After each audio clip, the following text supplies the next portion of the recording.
You may find it hard to believe, but yes, it's already been 3 years since I posted my first real video about a new Nintendo Direct, and frankly, since I truly started this channel. I mean, the reason why I started making actual content was because I reacted to this one Nintendo Direct and wanted to share my opinions on it in the form of a comedically edited video, and thus, that was the stepping stone that got us to where we are today. These Direct videos are honestly pretty fun to make. It's a great opportunity for me to share my opinions on things that aren't just the one series this channel is focused on, and honestly, they feel like the videos that showcase me and my style of humor the most. So I thought, why not? Today I'm making a compilation of all 10 edited Nintendo Direct videos I've ever made in these past 3 years, ones that go over every major Direct that's released since then, including one that I've never posted before. That's right, I actually did make a video for the June 18th, 2024 Nintendo Direct, the one that showed off a new Mario Party, Mario and Luigi, Metroid Prime 4, among other things. It was just during that long period where I was busy doing things besides YouTube, so by the time I was getting through editing it,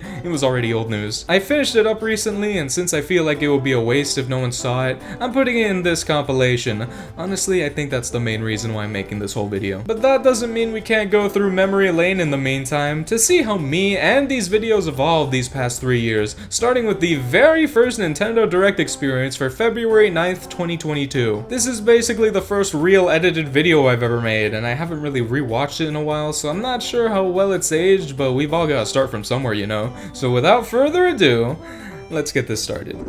Alright guys, today's the big day, the day where Nintendo finally becomes good! Mario Odyssey 2, Mother 4, Mario Kart 9, Smash Bros. 2, this is it!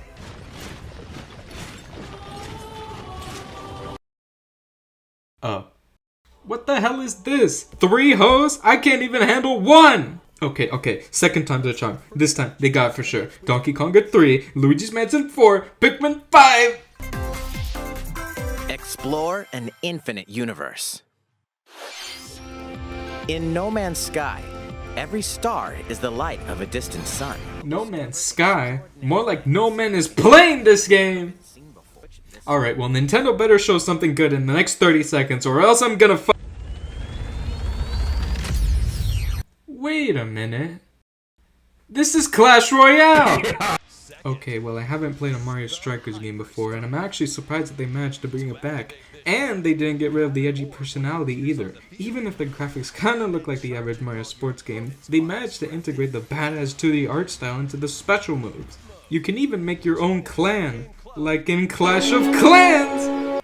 I'm actually pretty excited about this game.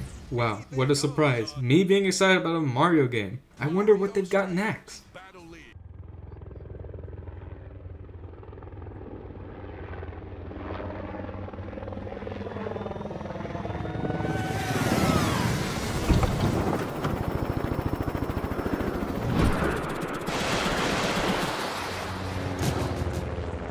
They're really gonna announce a mode from the last game as if it's this jaw-dropping surprise. This looks exactly the same. In fact, this whole game looks exactly the same as Splatoon 2. The graphics have hardly been changed. In fact, you probably couldn't even tell that the footage you're seeing is from Splatoon 2. Alright Nintendo, you're off to a rocky start, but at least you had one good game so far. I'll probably only keep watching if, I don't know, LeBron James shows up. Get set for a high-octane Disney and Pixar combat racer. Yes! Man, fuck Mario Kart 9. This is the Mario Kart racer we've been waiting for all these years. They've got co-op, they've got Donald Duck, it's free to play, it's cross-play, it's even made by the company that made Despicable Me Minion Rush. That means it has to be quality. All this talk about a free-to-play corporate synergy game is reminding me of Multiverses. Where the hell has that game been? We haven't even seen anything about it in like 4 months. Maybe we'll see it at this Direct? Oh hey, it's our good friends Bandai Namco. You know what that means. This franchise is about to turn into a metaverse. Whatever the fuck that means.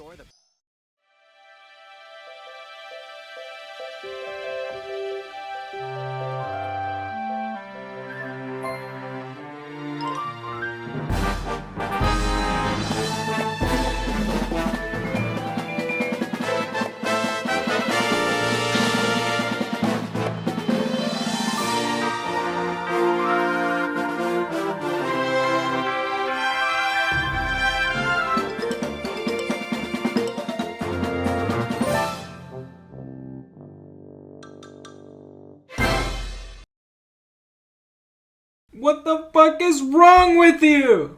Other than that though, I'm glad to see this game keeps looking better and better, especially with this new ability which is oddly similar to the capture mechanic from Odyssey. And foreskin. It's weird that this game is doing exactly what Mario Odyssey did in terms of trailers, where they have the first trailer that shows off this brand new exciting game in a long-running franchise, and a second trailer where they reveal a new surprising ability which are both practically the same. I don't know. This game just looks amazing. The fact that you can upgrade your abilities is great, the DED is possessed again, and this cat was a mistake. 任天堂ディレクトをご覧の皆さん、こんにちは。バッターの大谷翔平です。ピッチャーの大谷翔平です。任天堂スイッチ上で今回初めて MLB 打賞22が楽しめるようになりました。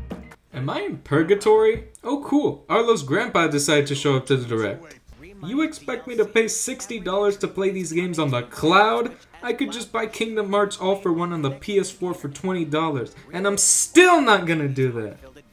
You know, I just realized that I've never actually seen gameplay of Klonoa before. I just remembered it as that guy with the Pac-Man hat. In reality, it looks like it's a 2D side-scroller that really wants you to think that it's 3D. I know some people who will be really excited about this, but for me personally, I'm just hoping they make a game about that guy on his hat. We're so glad you're here. And here I was thinking that Valve would never make a game for the Switch, especially when they're practically making their own competitor to it. I actually bought Portal 2 recently on Steam for like $2, but I just haven't played it. If this collection is like $10 or $15, then maybe I'll think about it. But where's Portal 3? Or Team Fortress 3? Or Wait a minute, this is just the opposite of Kill la Kill. That means it'll be good! How was that? Next up is this.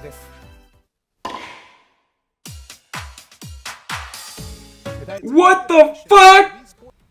What the fuck?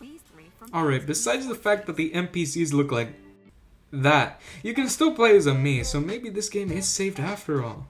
They've got a pretty interesting lineup here with tennis, bowling, chambra? Oh, it's just sword fighting, which was the best sport from Wii Sports Resort, so this lineup is already quality. We've even got some new sports like badminton, volley, and soccer, with actual kicking! Well, that's 1 point against Mario Strikers. There's even gonna be an online playtest pretty damn soon. I'm just worried about how this is gonna be priced. I mean, this game is starting out with 6 sports at launch, and the original Wii Sports started out with 5 sports, and was free. Although they did say they're gonna add more sports later down the line, and hang on a second, they do this with every game now! Release an unfinished game at launch and try to finish it way later, and sometimes they can't even do that! You know what I wanted? I wanted a game where you can freely walk around Woohoo Island and play tons of sports and minigames, kinda like Go Vacation, where you can beat challenges and unlock gear and whatnot. That would have been my dream Wii Sports game. Or just remake Tomodachi Life. Please. I just hope this game is like $10, but knowing Nintendo, it'll probably be $30. Oh hey, it's that character that NFT porn artist on Twitter likes. Just what I wanted to see!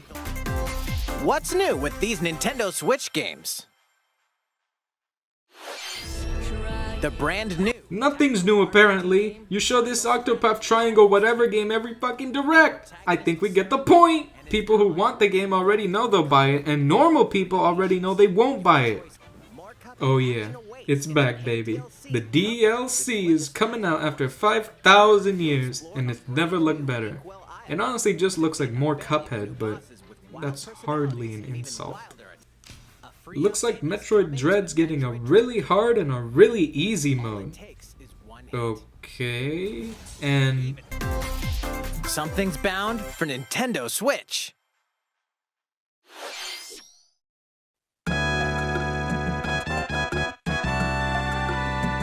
Mother 3? This is it, everyone. This is the moment we've been waiting for. We've got Mother 1 and Mother 2 and... Oh. Guess I'll just have to download it for free. You know, I'm happy for all the Earthbound fans who've never played Earthbound before. They even get the worst version of it too. These graphics look like they belong on the Atari instead of the NES. But who cares, it's like 30 years old. Next we have a sizzle reel showing real video games, and... What did you think? Here's some news for Mario Kart fans. Yes! No!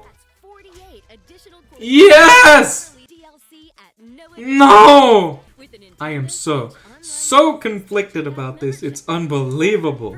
They're just porting over tracks from Mario Kart Tour into 8 Deluxe, which is a way better controlling game, but it's paid, but it has online, but the graphics look like that? I might just make another video on this topic. I don't know. I guess I'm a YouTuber now, but holy shit, this is such a weird reveal to me.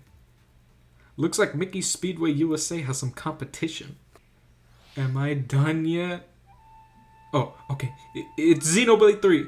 They got rid of the horny designs. The areas look beautiful. Oh, I'm free. I'm free! Yeah, that direct sure did happen. I'd give it like a 7 out of 10, honestly. There were a few things that interested me, like soccer and Earthbound and soccer, but also a lot of things I just did not care about. You know, like a direct.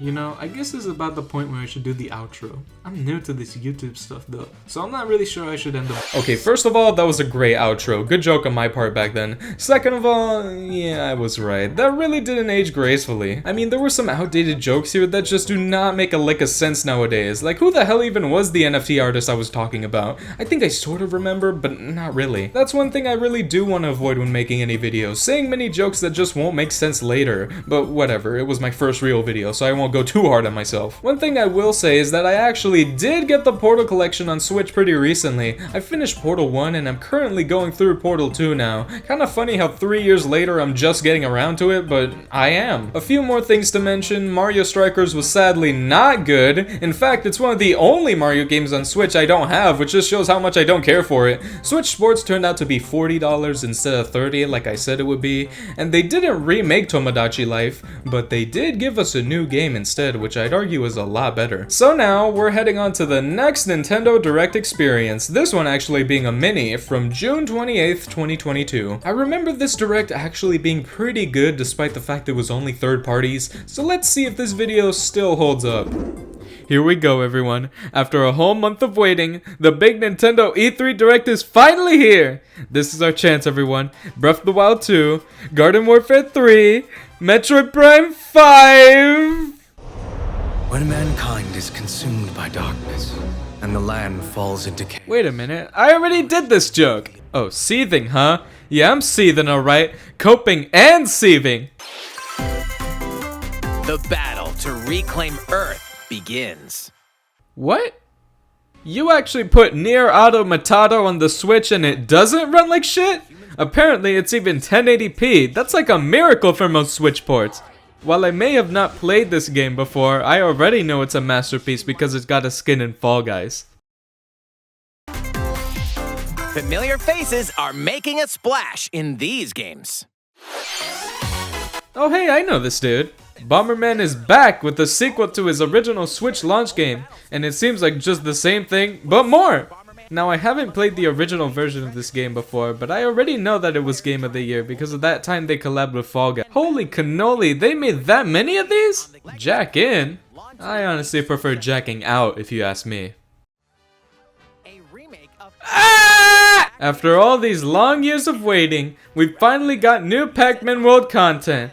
Now, I may have also never played one of these games before. Wow, what a shock, right? But from what I've seen and heard, it looks like a really fun, unique take on a 3D platformer. And even if the graphics don't exactly look the best, this doesn't really seem like a game that needs the highest looking quality to still be an enjoyable time. Apparently the sequel is much better though, so maybe this sells enough we could see Pac-Man World 2 get a remake soon. Or just Pac-Man World 4, I don't know. Wow, there really were 3 man-based games in a row, huh? If only there was another Man series that could use another game sometime soon. I'm sure there's one out there. 2 unlikely friends. 1 incredible journey. I can't believe they finally made a game based on the manga filter from Mario Odyssey. Let's be honest though, this game looks kinda awful. I mean, they couldn't even come up with a name for it. They just left it blank! Pirating is in my blood. Oh yeah, pirating's in my blood too. I'm glad they finally made a game based around both monkeys and ships. I'm sure somewhere out there those two demographics overlap. You've all been waiting for it. It's time for the obligatory Mario game in every direct. This Mario plus Rabbids sequel has been one of my most anticipated games ever since it was announced back in E3 2021, and it's still looking just as good as ever. The changed up movement options look great, the new characters look interesting, and now even Bowser joins the team. You don't even have to have Mario as your team leader anymore. Now you can just mix and match whoever you like, which I think is a great change. This art style, man, this game looks absolutely gorgeous. It's as if the first game was a test to see how many people would like the idea of it, and now this sequel is just going all the way with brand new wacky and fun ideas. We'll just have to wait for October 20th to see how good it actually turns out to be. This game looks kinda interesting, although I feel like we've had a lot of games recently that are just playing as 2D art in a 3D space, which I'm not complaining about because most of them look like they're really beautiful and clever with the way they utilize their styles. It's just something I noticed. Okay, I know it's played out to compare this game to Breath of the Wild, but that art is literally exactly the Breath of the Wild art style. I mean, they aren't even hiding it at this point. So yeah, Sonic Frontiers is coming to the Switch, and this game sure has been a heated topic this past month. As someone who's never really played a Sonic game before, aside from Radiant, which I played a few months ago, I can't exactly comment on what this does better or worse from past Sonic games. Yes, the world that Sonic's running around in doesn't really fit his style, but he's been in realistic settings before and people love those games. I just think the momentum issue that some have pointed out is a big problem to me. Because if a game like Mario Odyssey can have better rolling around than Sonic, then you know you fucked up. And of course, Green Hill Zone is back yet again despite being in 50 other previous Sonic games, but I'm more focused on this other zone they showed off because it genuinely looks really cool and it seems like a fun place to run around in. If this game turns out to be actually good, then I'm probably gonna pick it up. I want to get into the Sonic series and this seems like it could be a pretty fun start. But even if I haven't played a Sonic game before, I already know it's gonna be a masterpiece because, you know, this direct is great and all, but it would really be a lot better if it had LeBron James! Would you believe it? Another Disney game made by the people who made Despicable Me Minion Rush 2 directs in a row. It's like Nintendo's finally listening! This one's a life simulator, but the people of your village are Disney characters and you have to cure their memories or whatever. But if there's anything that could kill Animal Crossing, it's Animal Crossing with Donald Duck in it. Okay, so this game is another life simulator, but instead of Disney characters, it's just a small anime creature. Skip! This game is one of those games that I've seen people online hate on, and personally, I don't get it. I mean, I probably won't buy or play this game, but I'm not immediately hating on it. I like the art style, and the gameplay seems like a mix between Pikmin and Minecraft, which is a really odd choice, but who knows how they'll pull it off. Wait a second, why is this Nintendo-made game in a partner showcase? I thought this would be third-party games only, and they didn't even pick a good game! Oh hey, cool reminder that cloud versions of games still exist if you had any ounce of happiness left in you. Looks like that Portal collection's releasing already. I'm still not sure if I'm gonna get it since I got Portal 2 for about $1 off a Steam sale, but who knows. Farm, fight, and forge friendships in a new fantasy world. What the hell? This is the third life simulation game this direct. Is this just the new hottest genre to make now or what? They all look mid to me. Oh, finally this direct's about to end. I've been waiting minutes for this moment. You better end it off with a banger. Get this shit off of my screen! Well, at least that Goomba's gonna be happy now. I completely ruled off this mini direct as something I wouldn't care about, and I bet most of you did too. In fact, I didn't even think I'd make a video about it, but here we are, and honestly, I'm very impressed by what they were able to show off here. Sure, it's still no regular direct, and we don't get any kind of Mario Kart DLC news, so I'm a little upset. But man, this Pac-Man World remake, Mario plus Rabbids, Sonic Frontiers? Hell, even the Persona ports, even though I joked about them. This Direct was no joke in terms of new game announcements, and that's way more than what I expected from just a partner showcase. But what did you think about the Direct? Let me know in a comment, and maybe you can like and subscribe while you're down there. I don't know, just a suggestion. But wait, I just realized, if this was a Direct focusing on recently releasing third-party games, then why didn't they spend any time advertising Fall Guys? Okay, I guess I'm just ending every video like that, sure, but anyways, that one was actually a lot better than the previous one. I mean, it makes sense, I did make a lot more videos in between these last two, but these jokes actually landed sometimes, unlike the last one. Personally, I'm a big fan of the ongoing Fall Guys joke, but that blank one genuinely made me laugh out loud. Maybe it's weird that I'm rating my own humor like this, but I don't know, I'm just being honest here. This was a lot better executed than the last one. Anyways, I did end up getting Pac-Man World Repack, and it was pretty fun. Kinda crazy how we still don't have a remake of the second game, but I'm sure it'll come eventually. Now, Mario plus Rabbids Sparks of Hope was way better than I was even expecting. I'm telling you, that game is really good. Genuinely one of the best Mario games on Switch, and I know that's a hot take, but I'm serious, man. That's just how I feel. I did get Sonic Frontiers too, and I also did enjoy that. I just never got any other Sonic games since then. I don't know, maybe I'll get Shadow Generations one of these days, but I did genuinely enjoy Frontiers more than I thought I would. Now, for the next video, we have the Nintendo Direct experience for September 13th, 2022. An actual full Direct this time. I don't really remember much of what happened in this specific Direct, but judging by the thumbnail, I think I can make a good assumption. Finally, after so many long months of waiting, we finally got a regular Nintendo Direct. I'm sure they took so much time because they were crafting, fully perfecting the ultimate Direct experience, and that there will be no misses of any kind. We live on the continent of Elios. You know, I've always been a PlayStation fan since day one. I can't wait to watch that state of play. I can't believe they actually made a Fire Emblem game based on that old gaming phone. You know, that one. It's another Fire Emblem, it's more chess, whatever, but these protagonists are truly unique. I like how they both have red and blue hair, just so you know this is a Nintendo Switch game. It takes two to tango. I'm surprised this game wasn't on the Switch already, but better late than never, I guess. It was the game of the year after all. It's another Fatal Frame, okay, it's more Xenoblade news, whatever. Wait a second, is that SpongeBob? Can you believe they're making what's basically a sequel to Battle for Bikini Bottom that takes elements from Crash Bandicoot 4 in the current day? I'm actually so excited to see how this turns out. They've even revealed gay SpongeBob now, or as I like to call him, Perk 30 SpongeBob. Oh my god, they made another one of these games? Forget the anime crossover for a second. Do these games sell that well that they have to keep making one almost every year? I remember playing the demo of the first one and thinking, oh, that's cool, I guess, but it's not worth $50 goddamn dollars. And now they're collaborating with Fist of the North Star. Like, could you even get more random than that? I mean, I guess because it has Fist in the title, it's good enough for a boxing game. Oh, sweet, an anime farming game? That's so awesome. I'm sure this will be the only farming experience shown at this Direct.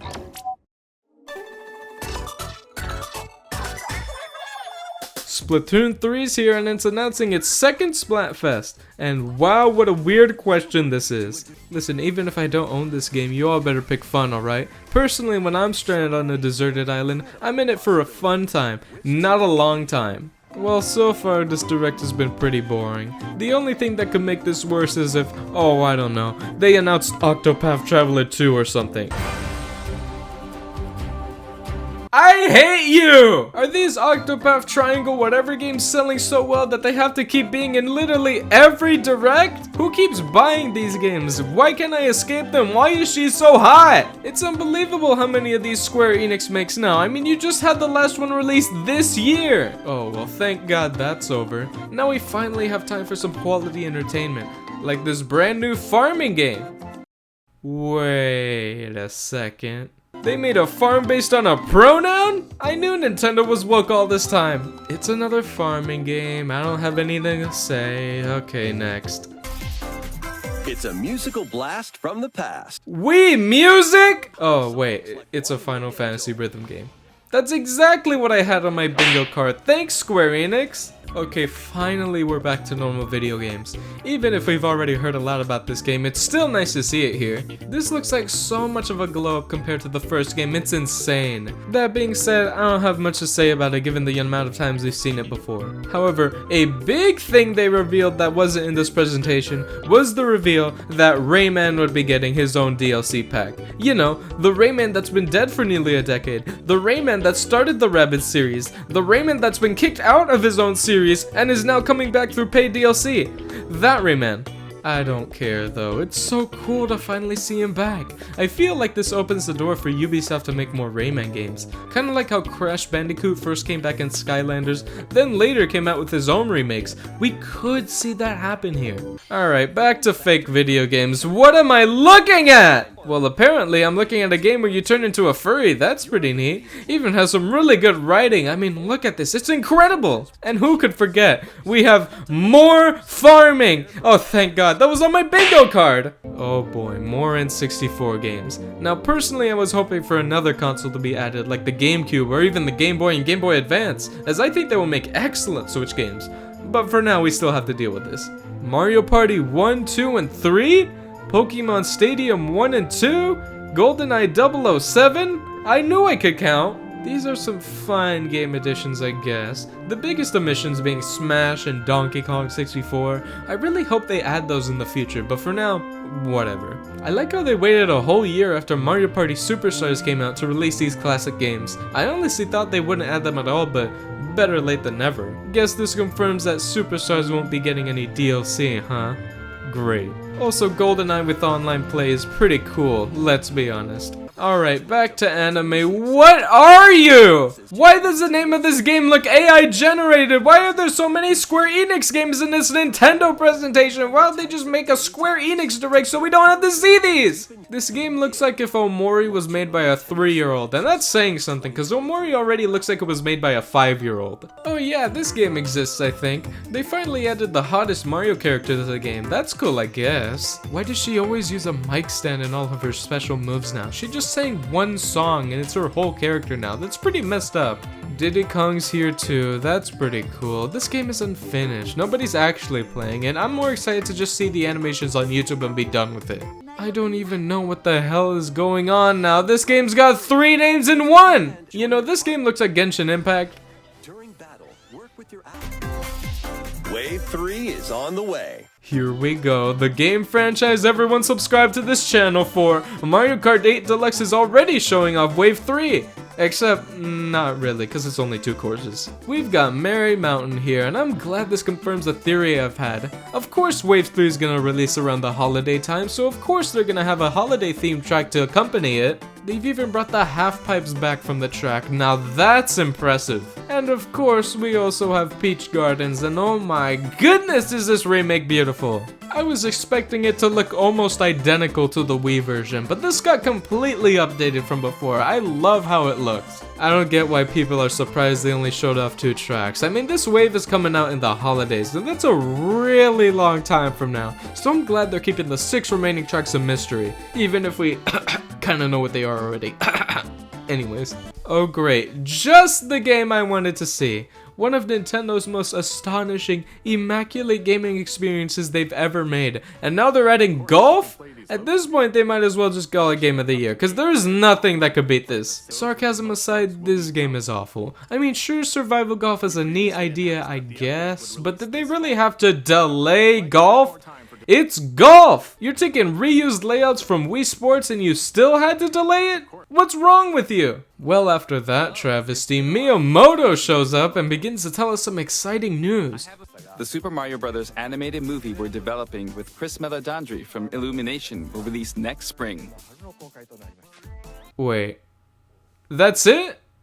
After all of these months of waiting for any sort of information and you tell us nothing? The movie comes out in about half a year and we still haven't even seen what it looks like. Well, thankfully that's not all he has to say.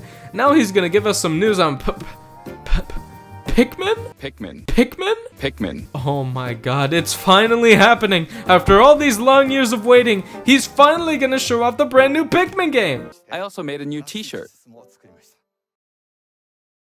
Another farming simulator? Miyamoto, why are you showing off a year-old mobile game with an in-depth tutorial? Like, did it not sell well enough for you?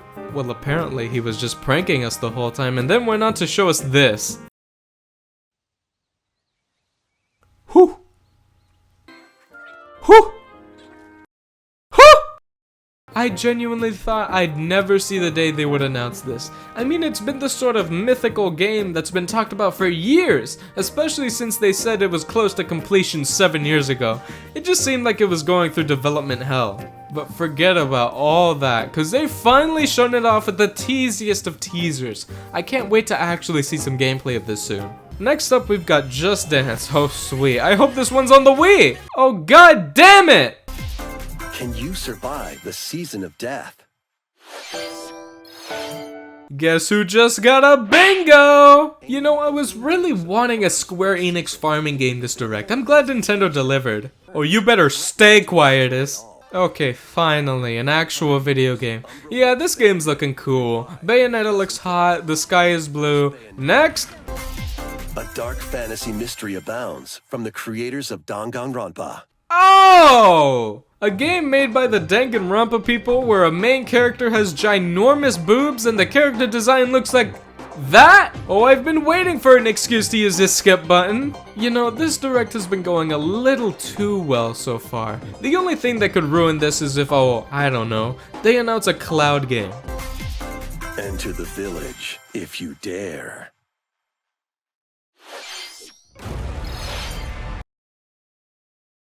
At least it's not 4 cloud games. Okay. Next they show off 4 random games for some reason. Okay, not sure why you didn't put that in the sizzle reel, but whatever. You know, for some reason I'm predicting the next game to be a Tales of Symphonia remaster. I don't know why, I just feel it in my bones. The journey of world regeneration begins anew.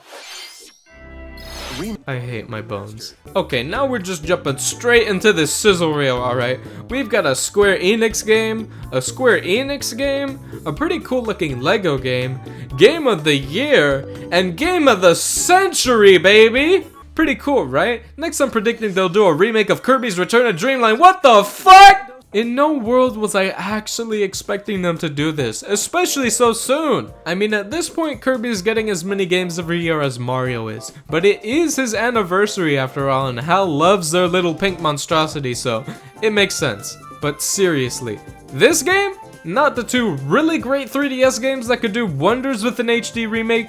This game. I mean, this game is great too, no doubt, but I just wasn't expecting it. The graphics look way more beautiful than they did on the Wii. You can really tell they used that Star Allies engine to the fullest here. One part of this remake that seems pretty divisive is the addition of these outlines around the characters. Personally, I'm fine with it, and it even reminds me of Smash 3DS, which is always something nice to be reminded of. Now let's address the DDD in the room. This dude is massive now! He's using his design from Forgotten Land, which is one of my favorite DDD designs ever, so I'm really glad to see it back so soon. This is yet another decisive part about this game, but it's just fun to see DDD look like an actual penguin for once. Or, you know, twice. Well, after that bombshell of an announcement, we finally made it to the end. Gee, I wonder what it could be!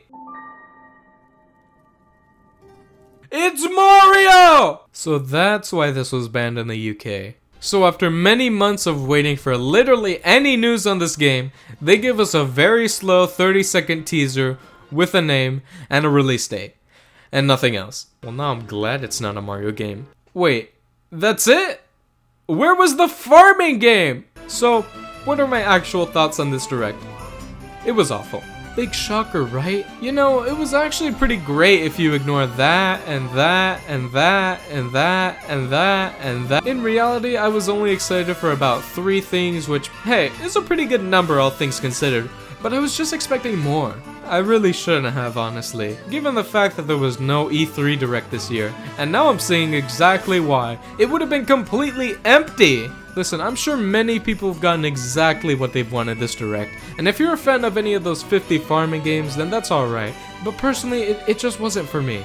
But hey, I've heard if you like, comment, and subscribe, Nintendo will reveal your dream game next direct, so really think about doing it, alright? Goodbye, and see you later.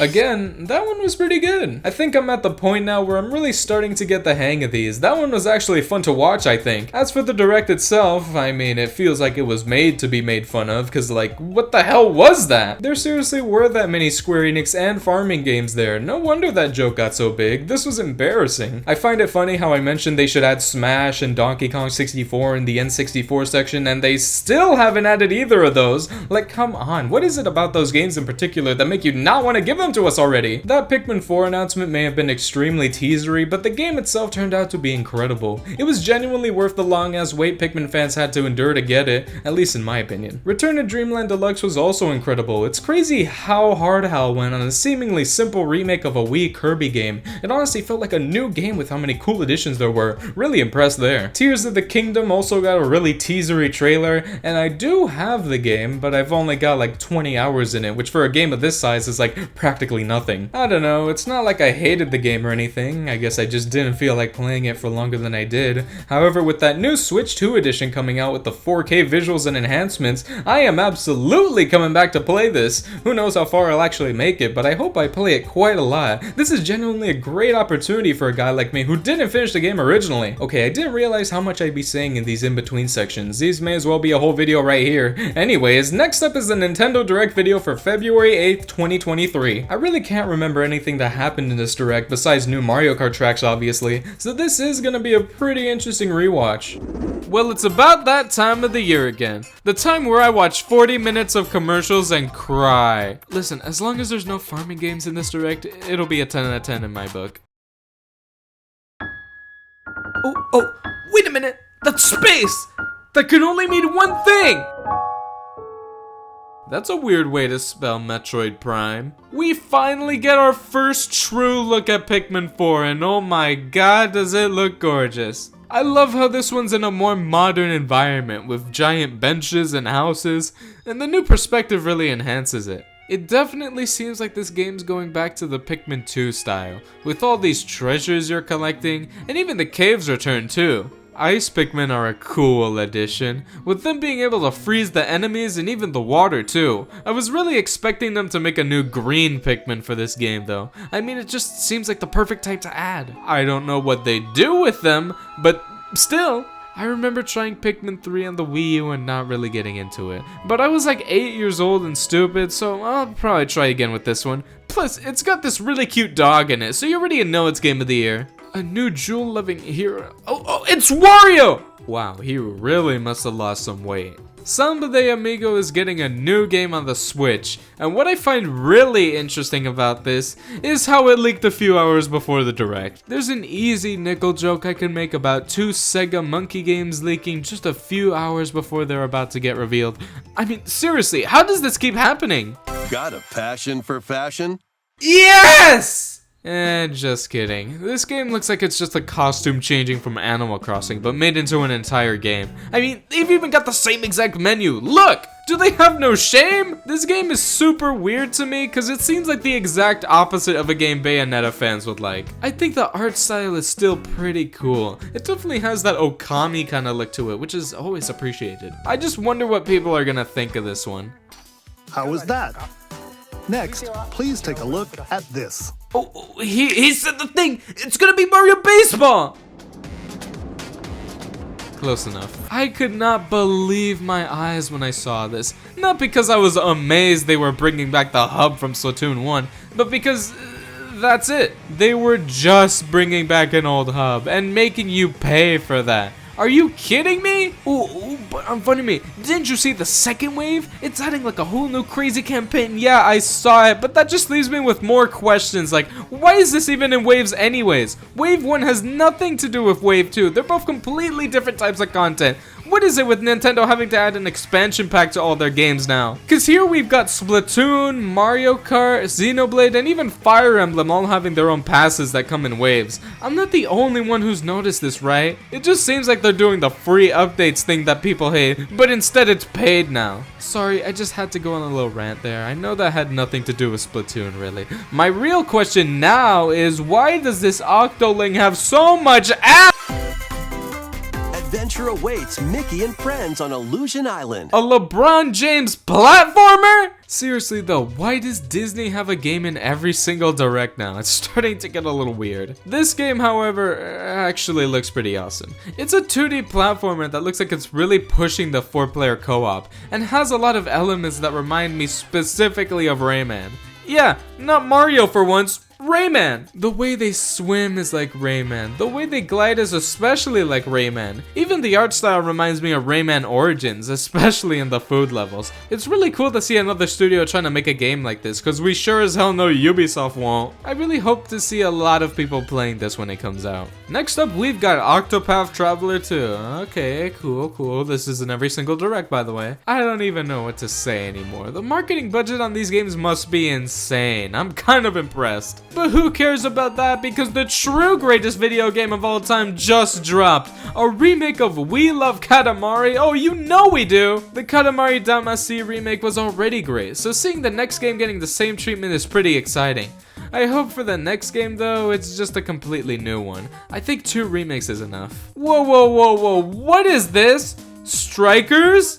Odyssey? It's actually neither of those things. It just seems like a free-to-play mobile game that's now on the Switch. Sure. What is it with these characters though? Why is there a slime girl? Oh man, another anime game. Wait, Odyssey! It's just an RPG. God damn it, Mario! Advance Wars is finally releasing after being delayed for literally a year. I guess the war going on just doesn't matter anymore. It's still a couple of months away because God hates Advance War fans. Okay, we're just going straight into it, I guess. Kirby's Return to Dreamland Deluxe is getting a brand new mode. God damn, how much more could they add to this? This game could have easily been just another $60 Wii port, but HAL actually put so much effort into it. The game looks absolutely beautiful, and the new modes seem like a lot of fun. Magolor Epilogue takes place after you beat the game, so I'm guessing this is him going to purgatory or something. He deserves it. You gotta get these magic points to upgrade your magic skills. This seems like such a cool new idea for the Kirby franchise. It's basically like a Metroidvania, but you get to choose what you unlock next. I'd love to see them enhance this idea in the future.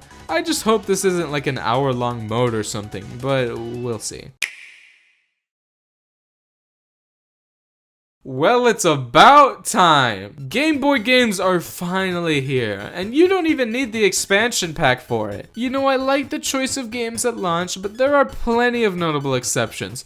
Mario Land 2 but not 1? Wario Land 3 but not 2? Or 1? Game & Watch Gallery 3 but not... you know. No Pokemon Gen 1, that's probably because of Game Freak. I'm guessing they just wanted to get the better games out now just to get a good first impression. But not even seeing any of these games in the coming soon section is a little strange. But who cares about that, because the way better handheld is here too! I could not believe my eyes when I saw this. I thought it totally would have been a Nintendo move to just release the Game Boy without the Advance, but they truly surprised me. I guess I really shouldn't have, given that it got leaked a while ago, but we all forgot about that. While the game lineup might be pretty small, I mean, it's only 6 games. What we do have here is pretty great. Mario Advance 4 with the e-reader levels is perfect. Mario Kart Super Circuit is great. I know, huge surprise coming from me. The Minish Cap looks super fun. WarioWare is a necessity. Mario and Luigi, I thought the series was dead. Are you kidding me? Kuru Kuru Kuru Rin? That's the best one! I'm joking, of course, but I've actually been interested in this game ever since seeing it in the Wii U eShop. It's such a simple concept, but it looks like a lot of fun. You guys might think you've never seen this before, but it was actually an assist trophy in Brawl, so it deserves to be here. This is a pretty solid lineup, and the games coming up next are pretty exciting too, especially the Metroid ones. Speaking of Metroid, oh my god, there he is! It's Mr. Metroid! A remake of Metroid Prime 1 with actual good graphics, and it's $40, and it's releasing today? This is probably the most perfect announcement for Metroid fans ever. I mean, it's checking all the right boxes. Even I'm thinking about picking this one up. Ever since playing Super Metroid, I've been super interested in this series. This and Metroid Dread seem like really fun games. Next up, we've got the new Danganronpa game. Alright, cool. It's not even Danganronpa, by the way. The artist just can't draw different character designs. Another farming game? Not really. This one's more of an Animal Crossing ripoff. I mean, just look at the way they chopped down this tree, or the way this stone golem thing terraforms the land. You know, inspiration is great and all, but could you at least make it not look like you copied homework? It's not that hard. Oh wait, but this one's different, because you can battle monsters, so now it's a Monster Hunter ripout. God damn it! Oh look, Professor Layton's back for 1 second. Okay, cool. Oh, Mario Kart! This is the one Mario game of the Direct, guys. Please let me have this. Oh my god, the leaks were real. There's actually a Yoshi's Island course, and it looks like this? I've said before that Mario Kart almost never directly references a game, but when it does it so well. And that's what's happening now. They've literally got every single element from Yoshi's Island you could think of here. I'll definitely talk more about this in the inevitable ranking video, but holy shit, is that Birdo? She should have been in the game from the start. But you know what this means? We're actually gonna get new characters in these waves now. Could this DLC get any better? I never expected them to do this. At most, I expected some costumes from Tour, and that would have been great. But now the door's open for anyone to join in, and I couldn't be happier. I just hope it's more than one per wave like we have now. We'll just have to see. Alright guys, we're finally here at the sizzle reel, and you know what that means. The next announcement's gonna be the final one, and it will be huge. Here it is, guys. The moment of truth. Come on, Mario Baseball!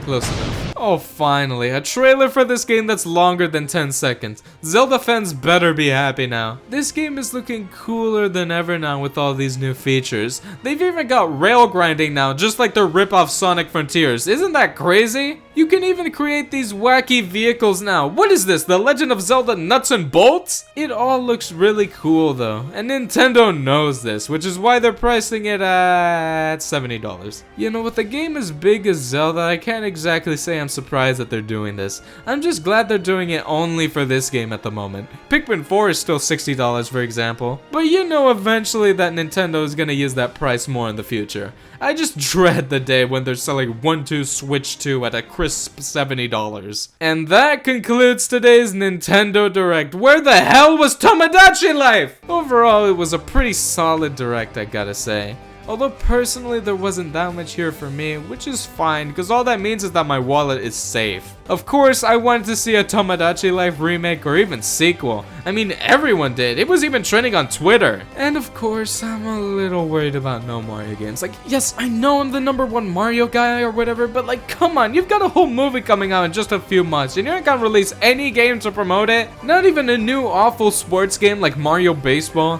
Everyone was expecting that since it was also rumored to be in development, but no. Whatever though, this Direct was still full of surprises, even if there were technically no new games revealed if you don't count ports or remasters or news on games we already knew about, but there's still plenty to look forward to here. Thank you for watching, and I'll see you at E3. Oh god damn it!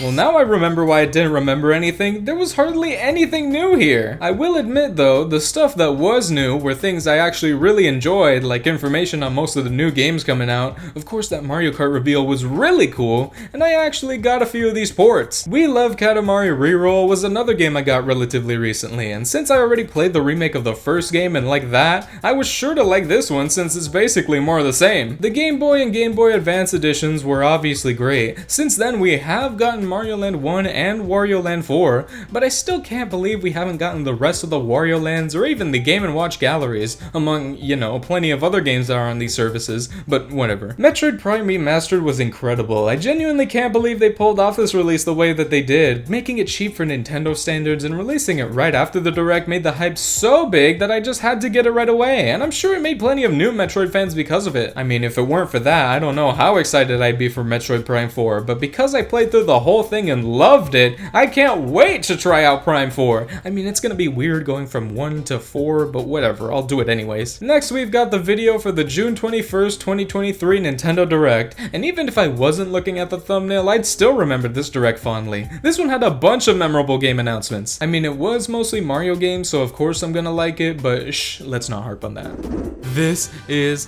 it, everyone. This is the Direct that we've been waiting for. Ever since the last Direct didn't announce a single Super Mario game, and we've had a whole movie release, I'm really feeling like we're in for something good today. Alright, here we go. Let's start off on a high note. This is the lowest note ever. It's not that bad, I guess. I just miss when Directs actually started off with cool game announcements instead of a game getting DLC that we already knew about. Also, these trainers really need to cut their hair. Like, good God, they can barely see. Well, would you look at that. Sega finally made a good game. A classic return to the 2D formula we were all missing with a gorgeous new art style, 4-player co-op, and water? I bet this is gonna be the only game today that fits that description. It's about time they made a good looking 2D Sonic game that isn't just made by fans. I do kinda worry though about the multiplayer and how it's gonna play with the lightning fast speeds that Sonic games are known for. I just hope the level design doesn't take a hit because of that. A cozy life is just around the corner. Did somebody say farm game counter? A new free-to-play action-adventure farming simulator? Oh, those are my favorite words! Can you believe that Atlas has milked this one game more than Nintendo's milked Mario Kart 8? I mean, just look at this gameplay. This game wishes it was Mario plus Rabbids. This game looks less like a Saturday morning cartoon and more like the cel-shaded skins from Fortnite. Not exactly a good thing. Oh boy, another 3-answer question for a game I don't play. How exciting! You know, they could have shown off that big DLC they teased last Direct, but they said f it. What's your favorite cream? Vanilla, strawberry, or mint chip? Where the hell is chocolate? See, now that's what I thought before I realized to myself, they probably just don't want brown colored ink splatting all over the place. I don't blame them. Wait a minute, you're telling me that an announcement of a new Detective Pikachu game from 5 years ago actually meant something? Part of me thinks this was going to be another 3DS game, until they realized that thing was basically dead in the water. So they just started over and made it for the Switch instead. I mean, look at these graphics. They're hardly any better than the last game on the 3DS. Now, if they revealed the Detective Pikachu movie too to go along with this game, then I would have been sold. Oh, look at that! They're releasing Mario RPG for Nintendo Switch Online. Looks like the leaks weren't real. Fuck! Listen, I get it. This game looks incredible. The graphics are insane, and I love the fact that they actually kept the old art style instead of trying to make it look more like modern Mario. I'm just upset that Geno fans won, alright? I am not ready for the amount of Geno for Smash tweets that are gonna be posted now because of this. But let's look at the positives here. It's goddamn Super Mario RPG. It's about time this game came back in a new HD form, and my god, do these cutscenes look beautiful. I'm glad Switch owners are gonna be able to experience a classic Mario RPG for the first time, because let's face it, as much as I love Origami King, it's not really an RPG at all. It's funny because this game is basically just Final Fantasy but with Mario characters, so they're literally just baiting Mario fans into playing a good game for once. Like me, I'm one of them. The real highlight of this game though, is that we will finally be getting Fat Yoshi in HD. Alright, literally 5 seconds after that, we get a first look at a brand new goddamn Princess Peach game? At first I thought this was a new side mode for the Mario RPG remake, but this is a completely new game. This is the weirdest thing they could possibly announce. I mean, the last Peach game was just a small little spin-off on the DS, but now they're making something that looks goddamn magical. We don't even get a name for it. Just like 15 seconds of gameplay and then announcing it's coming out next year. Sure, Nintendo. Sure. Okay, another 5 seconds pass, and we see a port of Luigi's Mansion Dark Moon for Switch. What are you guys doing? They don't even elaborate on this one too much either. They just show a bit of gameplay, then tell us it's coming out next year. Like, damn, all these crazy looking games are coming out this year, but the port of Luigi's Mansion Dark Moon from the 3DS was just too much. I feel like they just announced these games to be like, look guys, Mario, Peach, and Luigi are all getting games. Isn't that awesome? And like, yeah, it is awesome, but Jesus Christ, calm down. A silent hope lies in a world without words. Really? I see 6 right here. Technically 8. What a cool and unique looking action RPG. Oh, and what's that? Are those farming elements? Looks like it's another point for the counter. Oh my goodness, the very next game is a farming one too? Just like a tumor, this counter's growing quick. Next, we have more news on a certain game with plant-like creatures. Now, I don't know why, but when I first heard that, all I could think about was, oh my god, they're gonna show a new Plants vs. Zombies game? Then I realized, no you idiot, it's just Pikmin. Now, as much as it pains me to do this, Pikmin is still technically a farming game. I mean, you can't tell me that plucking these dudes from the ground isn't farming. So, into the counter it goes. Otherwise, this game is still looking like loads of fun. They revealed a new mode called Dandori Battle, and even a brand new Pikmin type, the Glow Pikmin. Wait just a second. These dudes are green! I've been asking for a green Pikmin ever since the last Nintendo Direct, and now it's actually happening? Huh. Next time I should ask for F-Zero or something. But yeah, this game looks like it's gonna be a huge upgrade for the franchise. And honestly, I just want to explore that giant house. Apparently the Pikmin train just doesn't stop, because they randomly dropped the news that Pikmin 1 and 2 are now both available on the Switch this instant. It's so cool that now every mainline Pikmin game is just available on one console. Now beginners can play whichever one they want before 4 releases. Music and pigeons? Sounds pretty cool.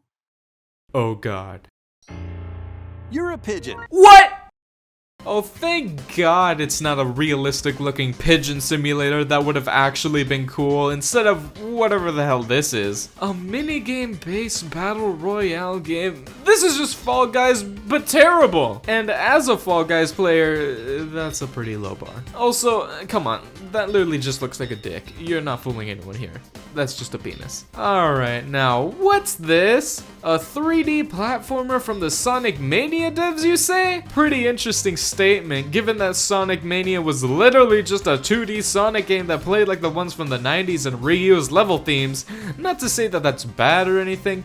In fact, the game's amazing. But how does that translate into creating a completely brand new 3D platformer? Apparently pretty well, because from what I can see, this game actually looks pretty interesting.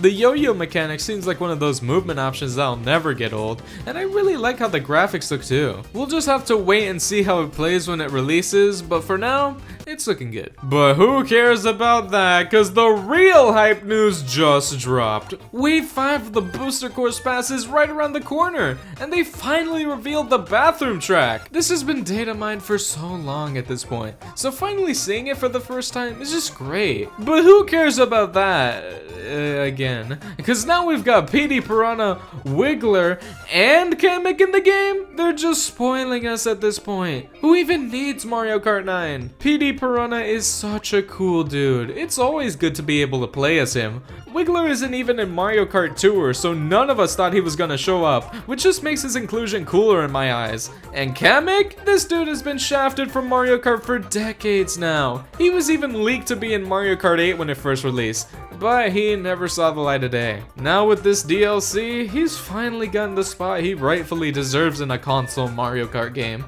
We should all really strive to be like him someday. I think the weirdest part about this new wave though is how we got 3 characters this time around. I really thought they were gonna escalate the amounts per wave, like having 2 in wave 5 and 3 in wave 6.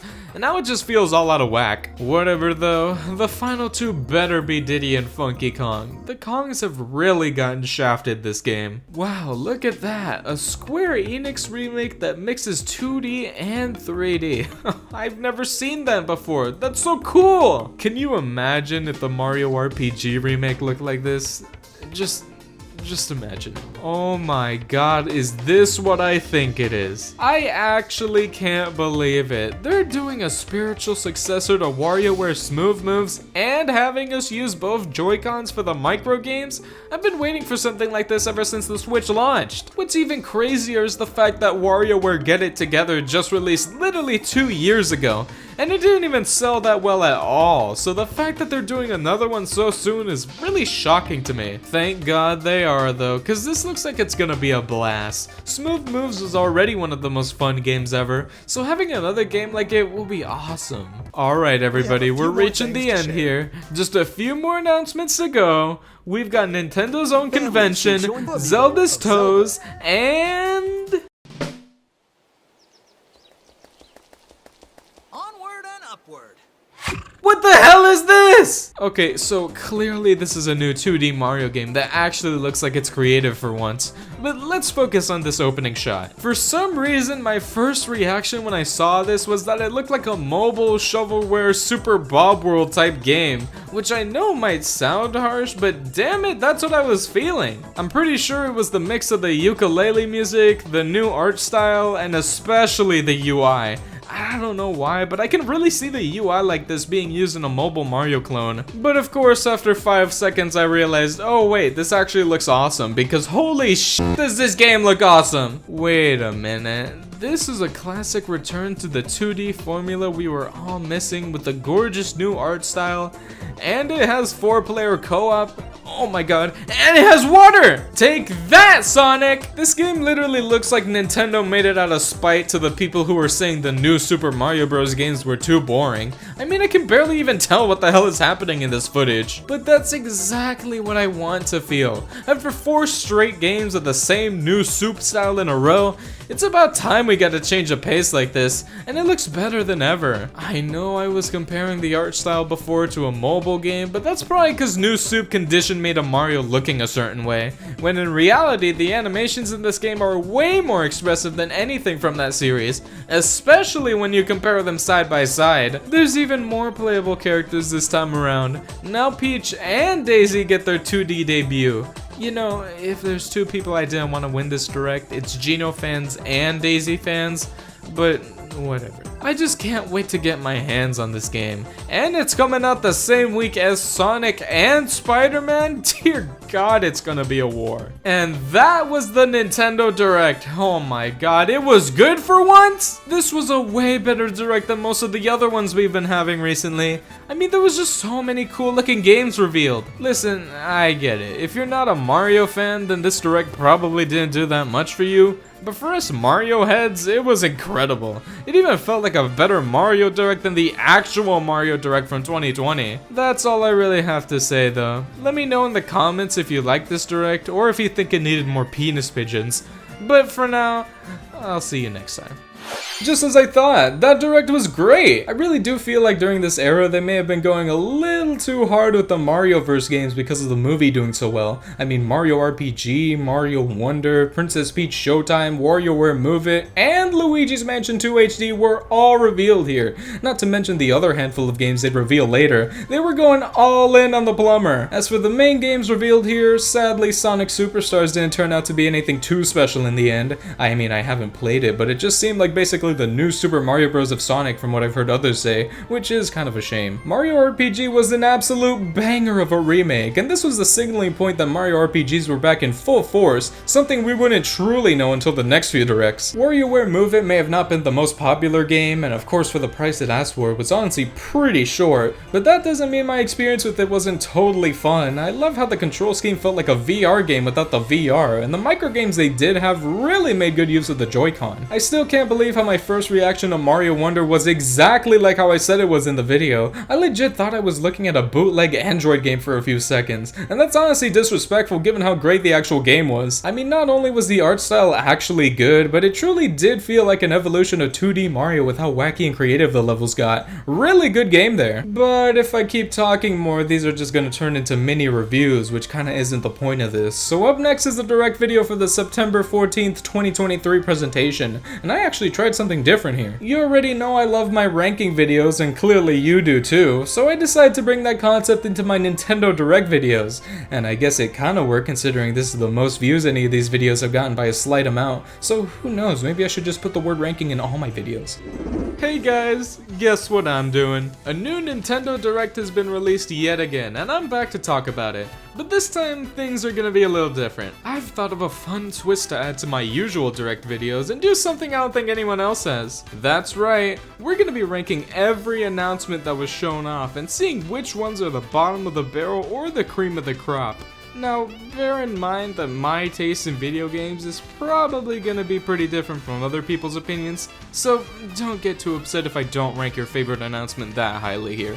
It probably wasn't a Mario game. I'll be ranking them based on how much I think I'll personally enjoy the game itself, and how well I think the trailer fits in a presentation like this. Basically, if it's filler, it sucks. With that long intro out of the way, let's get to ranking these advertisements. 31, Spy X whatever the f***. What is this? I didn't realize they made a sequel to Babysitting Mama on the Wii? This game looks like it's only gonna be played by the exact opposite of the target demographic. I'll let you decide what that means. 30, Bandletale. Now I'm not gonna lie, this game doesn't even look that bad from what I can see. I mean, it's most likely another farming simulator, so that definitely deducts some points. But it's really when you get to the second half of the title that you realize the true reason why this game is awful. 29, Song of Nunu. Yeah, it's pretty much the same situation here. Except this one gets the edge because it looks a lot more fun than the other one, but you know what has to be done. 28, Battle Crush. Oh joy, a free-to-play battle royale that has a mobile interface while looking ugly as hell. You're too kind, Nintendo. It also just so happens to have the least memorable name in all of gaming. Wow, could this get any worse? 27, War Tales. I don't really have much to say about this besides how boring it looks. Anytime I see a field of crops now in one of these presentations, I start to fear for my life. This is gonna be really hard to explain to my therapist. 26, Unicorn Overlord. Despite having one of the greatest names for a game that looks like this ever, I swear to God, I always see about 2 to 3 games that look exactly like this in every direct. Like, RPGs are cool and all, but the art style that 90% of them have is just so uninteresting to me. I'm sorry. 25, Eiyuden Chronicle 100 Heroes. Like, seriously, look at this game compared to the last one and tell me that there's a meaningful difference. Ever since Octopath Traveler came out, every studio decided that HD 2D would be the hot new style to put into every single one of their RPGs, but like, it started to get old when they made a game called Triangle Strategy. 24, Contra Operation Galaga. Why are the graphics of this Contra game so unbelievably bad? Like, dear God, are you sure this isn't just another mobile game you ported to Switch just for the hell of it? Maybe it's fun though, who am I to judge? 23, Saga Emerald Beyond. At this point I feel like I'm just saying random words now. I honestly kinda like the character designs they have here, and the fact that you can just have a giant realistic cat in your party for some reason. What I don't like are how cheap these text box conversations look. Might as well be reading a book at this point. 22, Eastward Octopussy DLC. Listen, despite the fact that this is quite literally another farming simulator, the game itself doesn't even look half bad. The weird part to me is that you're taking up time in a direct just to announce DLC for your game. Like, maybe this would be cool if it was in an indie direct, but here it just feels like it's super unimportant. 21, Horizon Chase 2. It's a car game, alright. Yeah, definitely a video game with cars. 20, Super Crazy Rhythm Castle. This one already gets points for having a super awesome name, but a rhythm game that you can play with 4 players honestly sounds like a pretty fun idea. I just hope it's more than hitting the correct Guitar Hero notes. 19, Detective Pikachu Returns. The first actual Nintendo game has arrived and man is it a doozy. I can tell this was supposed to be a 3DS game that just didn't make the light of day, so they just rushed it out to put it on the Switch instead. and this is the result. This trailer is basically just a reminder that it exists. Next! 18! A goddamn Nintendo museum. Better hope you've got tickets for Japan, cause they sure as hell want you to know about this museum from there. I just hope the history there goes deeper than, did you know Doki Doki Panic is actually Super Mario Bros. 17! The amiibo, I guess. I don't know why this one is so high actually. The first time I watched this direct was on mute, and when this logo popped up on screen, I got really concerned for a second. I still wish they gave us amiibos of the veteran fighters with their Smash Ultimate renders, but oh well. We've got Zelda's toes. 16! Wargroove 2.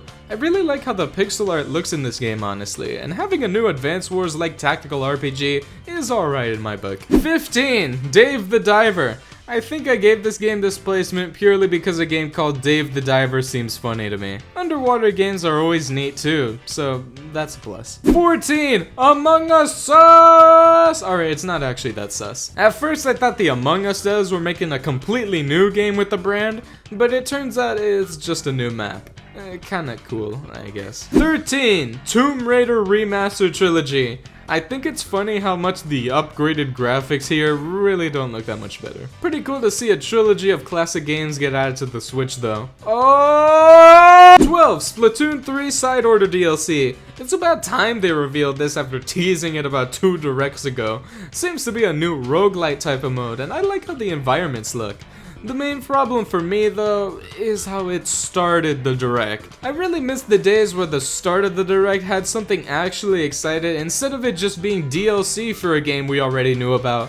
It just seems like such a cold opener to start off your presentation to. 11! Trombone Champ. Funny meme game, but on Switch! I really like how this isn't just a simple port to console though. It actually uses the technology of the Switch to its advantage and has you use either the gyro of the Joy-Con or the goddamn IR camera. Out of all the games I think to see use this forgotten feature again, I was not expecting this to be the one. 10! Another Code Recollection. Damn, this direct has not disappointed with the banger names for some of these games. Given that this is a collection of the Wii and DS game in this series, this art style is honestly really pretty to look at, and apparently this was a forgotten classic series that's only now coming back, and the Wii game is getting localized for the first time. Seems pretty alright in my eyes. 9! Prince of Persia: The Lost Crown. This seems like a cool looking Metroidvania using the Prince of Persia brand, which is the last thing I would expect Ubisoft to make. This one's already been revealed for plenty of time though, so nothing's really new here. 8! Luigi's Mansion 2 HD, because apparently Dark Moon just doesn't cut it anymore. I get the name change honestly, given that that's what it was originally called in the UK,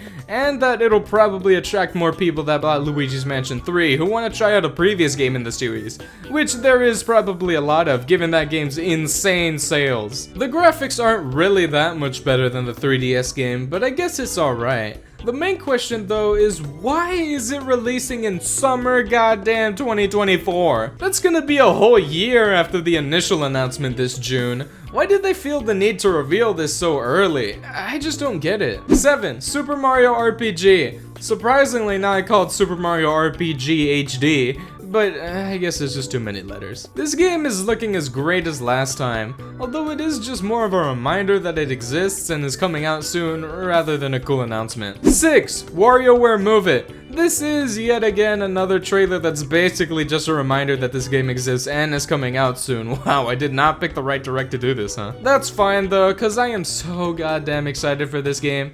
It's gonna be hilarious to see what poses they make us do and how the microgames play out. I just can't wait. 5. F-Zero 99. Well, isn't this just a huge surprise? I mean, it would be if the little red bird didn't tell us about it already, but it's still shocking to actually see it. A new F-Zero game in 2023, but it's actually a 99-player battle royale? That's honestly a genius idea, and I can't believe people are so upset about it.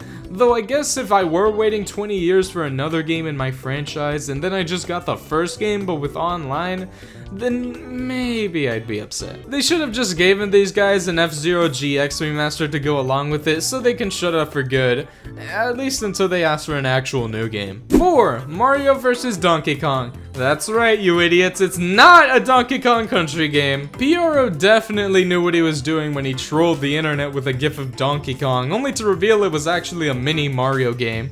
but I knew it was gonna be something more than the lemming style of gameplay the series is known for now, mainly because you can't use the touchscreen at all times on the Switch, and that is pretty integral to playing those games. What we got instead was a remake of the first game on the GBA, and this is definitely the best case scenario for this series, I think. It would be really cool if they made a new game that expanded on this type of gameplay, but for now, this looks like fun. 3. Princess Peach Showtime.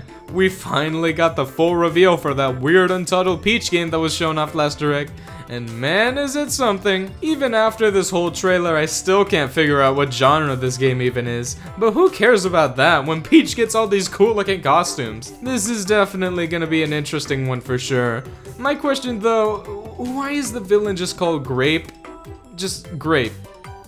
Why? 2. Mario Kart 8 Deluxe Booster Course Pass Wave 6. Oh my god, Daisy Circuit? Nintendo has got to know at this point that we know about all the data mine tracks, so they picked the most surprising one that no one would have expected. It's weird to think that they also know about that, but hey, Daisy Circuit is certainly an interesting pick, that's for sure. The real news, however, is that we're getting not just 1, not just 2, not just 3, not 5, but 4 new goddamn characters? They really baited us by showing only 2 question marks on the character select screen, when in reality there was way more coming. I had a feeling they would do something like this. The picks are all great too. Diddy and Funky Kong finally returned from Mario Kart Wii, Pauline finally makes her appearance in a console Mario Kart, and Peachette's here too? That's it. Game's ruined. But seriously, even I thought this was a lame addition as soon as I saw it. But then I started thinking critically about the fact that we have 8 whole characters in this DLC when we weren't even expecting any to be here at all. So the fact that one of them is a Peach-all is more than okay in my book. I might just main her out of spite now. Alright, that's enough Mario Kart. I think you already know what's gonna end things off. And at number 1, we have Paper Mario, the 1,000-Year Door. I can't believe this timeline is real, man. Can you believe that they were making both a Mario RPG and 1,000-Year Door remake at the same time? If you told this to me before this year, I would have thought you were a lunatic, but alas. Holy moly, does this remake look beautiful. They kept all the older classic designs of all the enemies while still giving the characters a more segmented cardboard look, and I think it looks incredible. As a dude who's played so many of the Mario games but not that many of the RPGs, this coming year is gonna be so exciting for me to finally experience these games for the first time. I just hope Paper Mario fans will stop being annoying now. And that was my ranking of the Nintendo Direct. Overall, while there were definitely a lot of games we already knew about getting new trailers and plenty of remakes, you can't argue that Mario fans aren't absolutely winning right now, and I couldn't be happier. I don't think it was necessarily a great Direct for many people, but for me personally, I found it pretty enjoyable. That's all for me now. Like, sub, goodbye. Okay, wow, that really did feel different, huh? It is kinda nice to have something in a different sort of style when me and you are binging all these back to back, but now I see that I really do prefer the old way I was doing it. Not to say this was bad or anything, but this sort of format doesn't really lend itself to jokes as easily as the usual format, which is kinda what I like most about these. Anyways, time to talk about some of the games here. Luigi's Mansion 2 HD is a game that I did buy, but I've only made it to the 3rd world before I stopped and never touched it again, which is something I hardly ever do with any Mario series game. Eventually I will need to go back and get through the whole thing, but I feel like something about it just didn't click with me immediately, which is a shame. F-Zero 99 is cool, another one of those things I didn't play that much of, but I still thought it was a neat concept. Mario vs. Donkey Kong was a simple fun puzzle platformer remake, which was really all it had to be, and the fact that it added 2 whole worlds that blended in with the original ones was pretty sweet too. Princess Peach Showtime was exactly how you'd expect, a simple action game that mostly felt like it was pandering to little girls, but at least some of the transformations were fun to use, and that final boss went surprisingly hard. And of course, the TTYD remake was absolutely incredible. Definitely my favorite out of the 3 Mario RPGs we get back to back. I mean, I am more of a Paper Mario guy than the other RPG series, but it was still a damn good remake. Alright, now before we get to the mystical, never before seen video, we have one more video on the Nintendo Direct Partner Showcase and Mario Day for 2024. This is a 2-for-1 deal here, guys. How could you not like it? I don't remember much of what happened here given this was a partner showcase, so I am intrigued to see what this Direct had. Well, would you look at the time? It just so happens to be February again. And you know what that means? A new Nintendo Direct. And on the first week, and on the second week, and on the third week of February. We've been waiting for this for quite some time now. Ever since the rumors have begun floating around of the next Nintendo console, and the Switch seemingly slowing down on new releases, people have been desperate to see what kind of grand new plans Nintendo has for 2024. Partner Showcase, baby! At least they have a cool new animated intro to start us off this year.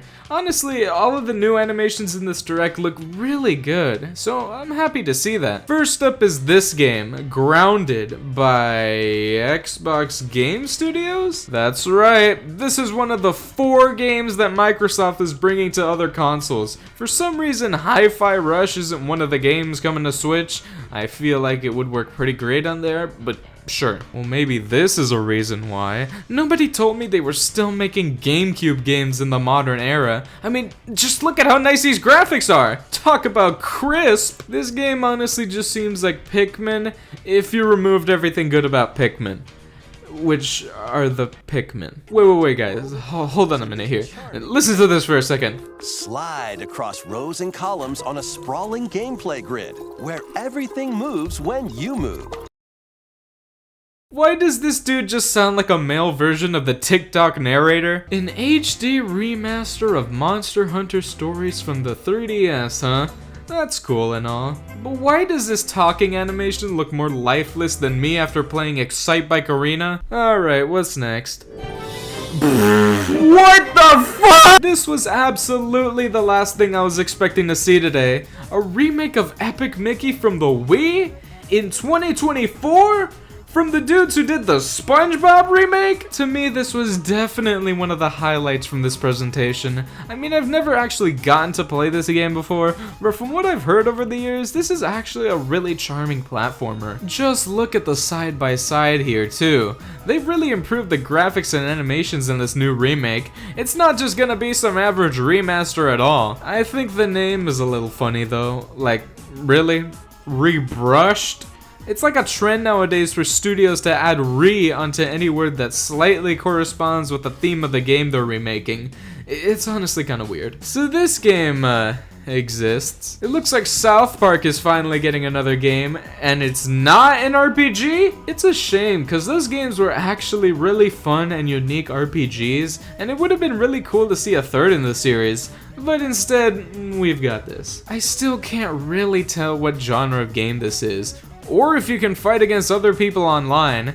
And also, the graphics just aren't that good. I think just keeping the games 2D like the RPGs and the actual show itself made for a pretty good art style. This just seems like yet another GameCube game, but who knows, maybe it'll be good when it comes out. So far, this Direct has been pretty mediocre, not gonna lie. I mean, I know it's just a partner showcase, but it just hasn't been that interesting to me aside from a few things. Oh well, I'm sure I'll have a civilized reaction to this next announcement.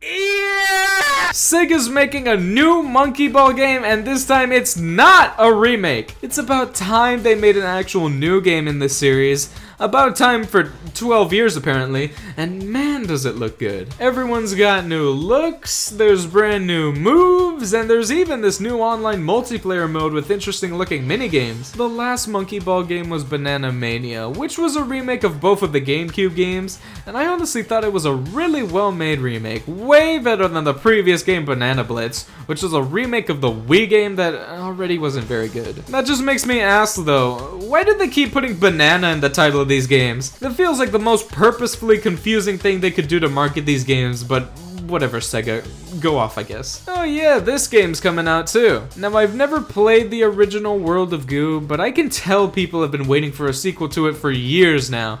I mean, it's only been like, what, 16 years since the original came out? Jeez guys, have a little more patience. It looks like it's gonna be pretty much more of the same, with plenty of new mechanics and features that'll make it stand out from the original at least.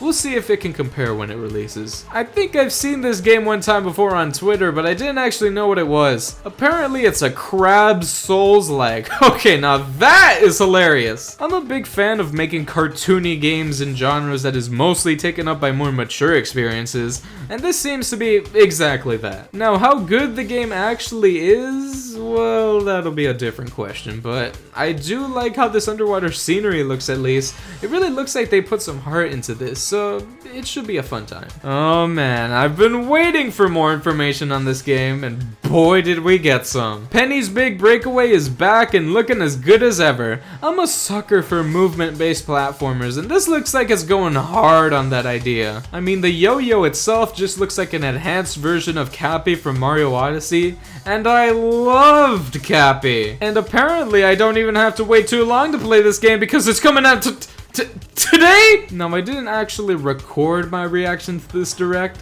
but I'm gonna recreate what my reaction was to this specific moment. String in over 40 levels across 11 vibrant worlds, all while outrunning a massive penguin army and a colorful cast of bosses. When does it come out though? Feast on power-ups to activate When transformations. does it come out? Help out the denizens during your acrobatic escapades. That's and cool. Put your tricks to the test in a time attack Wow.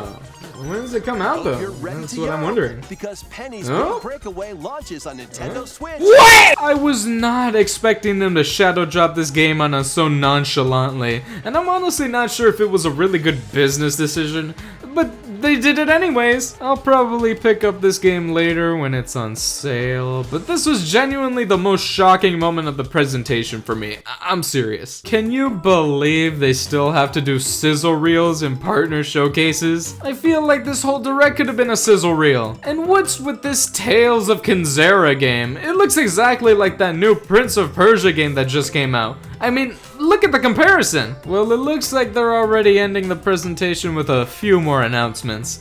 These better be some really good ones to make up for this lackluster direct. Wait, Mother 3?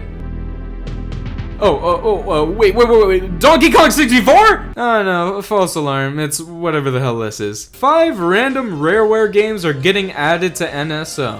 Okay, that's kinda cool. Killer Instinct is a classic, and Blast Corps is pretty fun. But holy moly, there are still so many rare games that would be awesome to see on this service. I mean, on the N64 alone, there's Banjo-Tooie, Donkey Kong 64, Diddy Kong Racing. Hell, if they ever decided to actually put Conker's Bad Fur Day on this thing, that would be like the coolest addition ever. I could go on about the other notable exceptions for NSO, like the original Smash Bros on N64, or Super Mario Land, and the goddamn original Pokemon games for the Game Boy. But that's a whole different discussion. Instead, let's talk about the fact that we got Mother 3! Except we really didn't. No. You see, only Japan got it on their NSO service, while we got Game Boy Advance games like... well, we didn't actually get any, but... we got Snake, Rattle, and Roll though! Could you believe that after all these years that Nintendo still hasn't done an English translation for Mother 3? It's like they don't care or something. They probably don't. I mean, I don't really either. I just know a lot of other people do, but still, at least y'all still have the fan translation you can play at any time. So if you really do want to experience that story, it's still gonna be there. Anyways, what were we doing? Oh yeah, this direct's about to end. A new Endless Ocean was announced and it looks cool. Oh, we're finished! Yeah, as far as partner showcases go, this is pretty much what we all should have expected. There were a few interesting announcements in this direct for sure, and plenty of things dropping on the same day, but it still feels mostly like a filler direct. With all the rumors of the Switch 2 being presumably close to release, it makes sense that they're gonna slow down on regular Switch games until they're ready for that new console. So we're just gonna have to wait a little longer for new information. Well, that's the end of the Nintendo Direct, but that's not the end of the video, as we have another equally important event that also occurred recently. That's right, it was Mario Day, and Nintendo has a whole 3-minute long presentation to commemorate it. Now that might not seem like a lot to you, but to be fair, it is 3 minutes longer than any other Mario Day announcements, so we'll take what we can get. The video starts off with a really horrible Mario line by Kevin Afghani. Listen, I like this voice in Mario Wonder as both Mario and Luigi. Maybe not as much as Wario, but come on, Nintendo, you can't just use the first take he gives you. Alright, now everyone's gonna think he sucks. Now we have Miyamoto in a white room, which, if you've been around here a long time, you know that can only mean good things. He reveals that he's been working with Illumination to create a new goddamn animated Mario movie. Oh my Christ. I mean, this isn't the most surprising thing in the world, but I can't believe they're announcing it already. I mean, they just announced that they're making a live-action Zelda movie, and now this? That one didn't even have a release date yet, but somehow this does, and it's April 3rd, 2026. Well, goddamn, that's actually pretty soon. I feel like most animated movies usually take at least about 4 years to make, but this one's coming out just 3 years after the original. Kinda like Despicable Me 1 and 2. Hey, wait a minute! I just hope they spent their time well here and really thought about the criticism that the first film received and try to make the sequel way better because of it. Or they're just gonna go for the money on this one. Who knows? Well, after that announcement took up 2 minutes of the 3-minute long video, we get to the announcements that arguably more people are excited to hear right now. The release dates of the Thousand Year Door remake and Luigi's Mansion 2 HD. They really must have put these together last second, cause there's just no trailers at all here. No. You came here for the release dates, so you're just gonna get the release dates. I still find it crazy how Luigi's Mansion 2 was announced a whole year before it was actually meant to drop. Like, we got so many cool Mario games in the time it took for this simple 3DS remaster to get announced to released. Like, isn't that crazy? And the final announcement that takes up literally 10 seconds are these 3 Mario Game Boy games that are coming to NSO. A Dr. Mario game we already had, and 2 sports games we kinda already had. Wow, what a great celebration, Nintendo. You'd think it would have been the perfect day to announce something like, oh, I don't know, a mainline Mario game that isn't on the Switch that just happens to use the same console as these other random games? Or how about this cool port of the original Super Mario Bros. Game that adds a whole bunch of cool new features and modes that once again also uses the same console? But no, you're just gonna get a worse version of Dr. Mario and you're gonna like it! I'm not actually that upset about it. The sports games do have interesting story modes that differentiate them from the N64 ones. I just find it really weird how they haven't ported Super Mario Land yet. Like, what are y'all doing? Anyways, that's it for the Mario Day announcements and this video. While it wasn't the most exciting presentation they've made, there were at least a few cool things to look forward to, and maybe that's all we really needed. Plus, who knows? These are probably not the only Mario games that are gonna get announced this year. We still need another Mario Baseball on Switch. I don't even care how bare bones it is, goddammit, I still need it! And it's probably about time for them to release a new Mario Party 2. So, at the end of the day, Mario fans will never be starved. Tune in here the next time Nintendo has a presentation, and you know, before then too. And, see ya.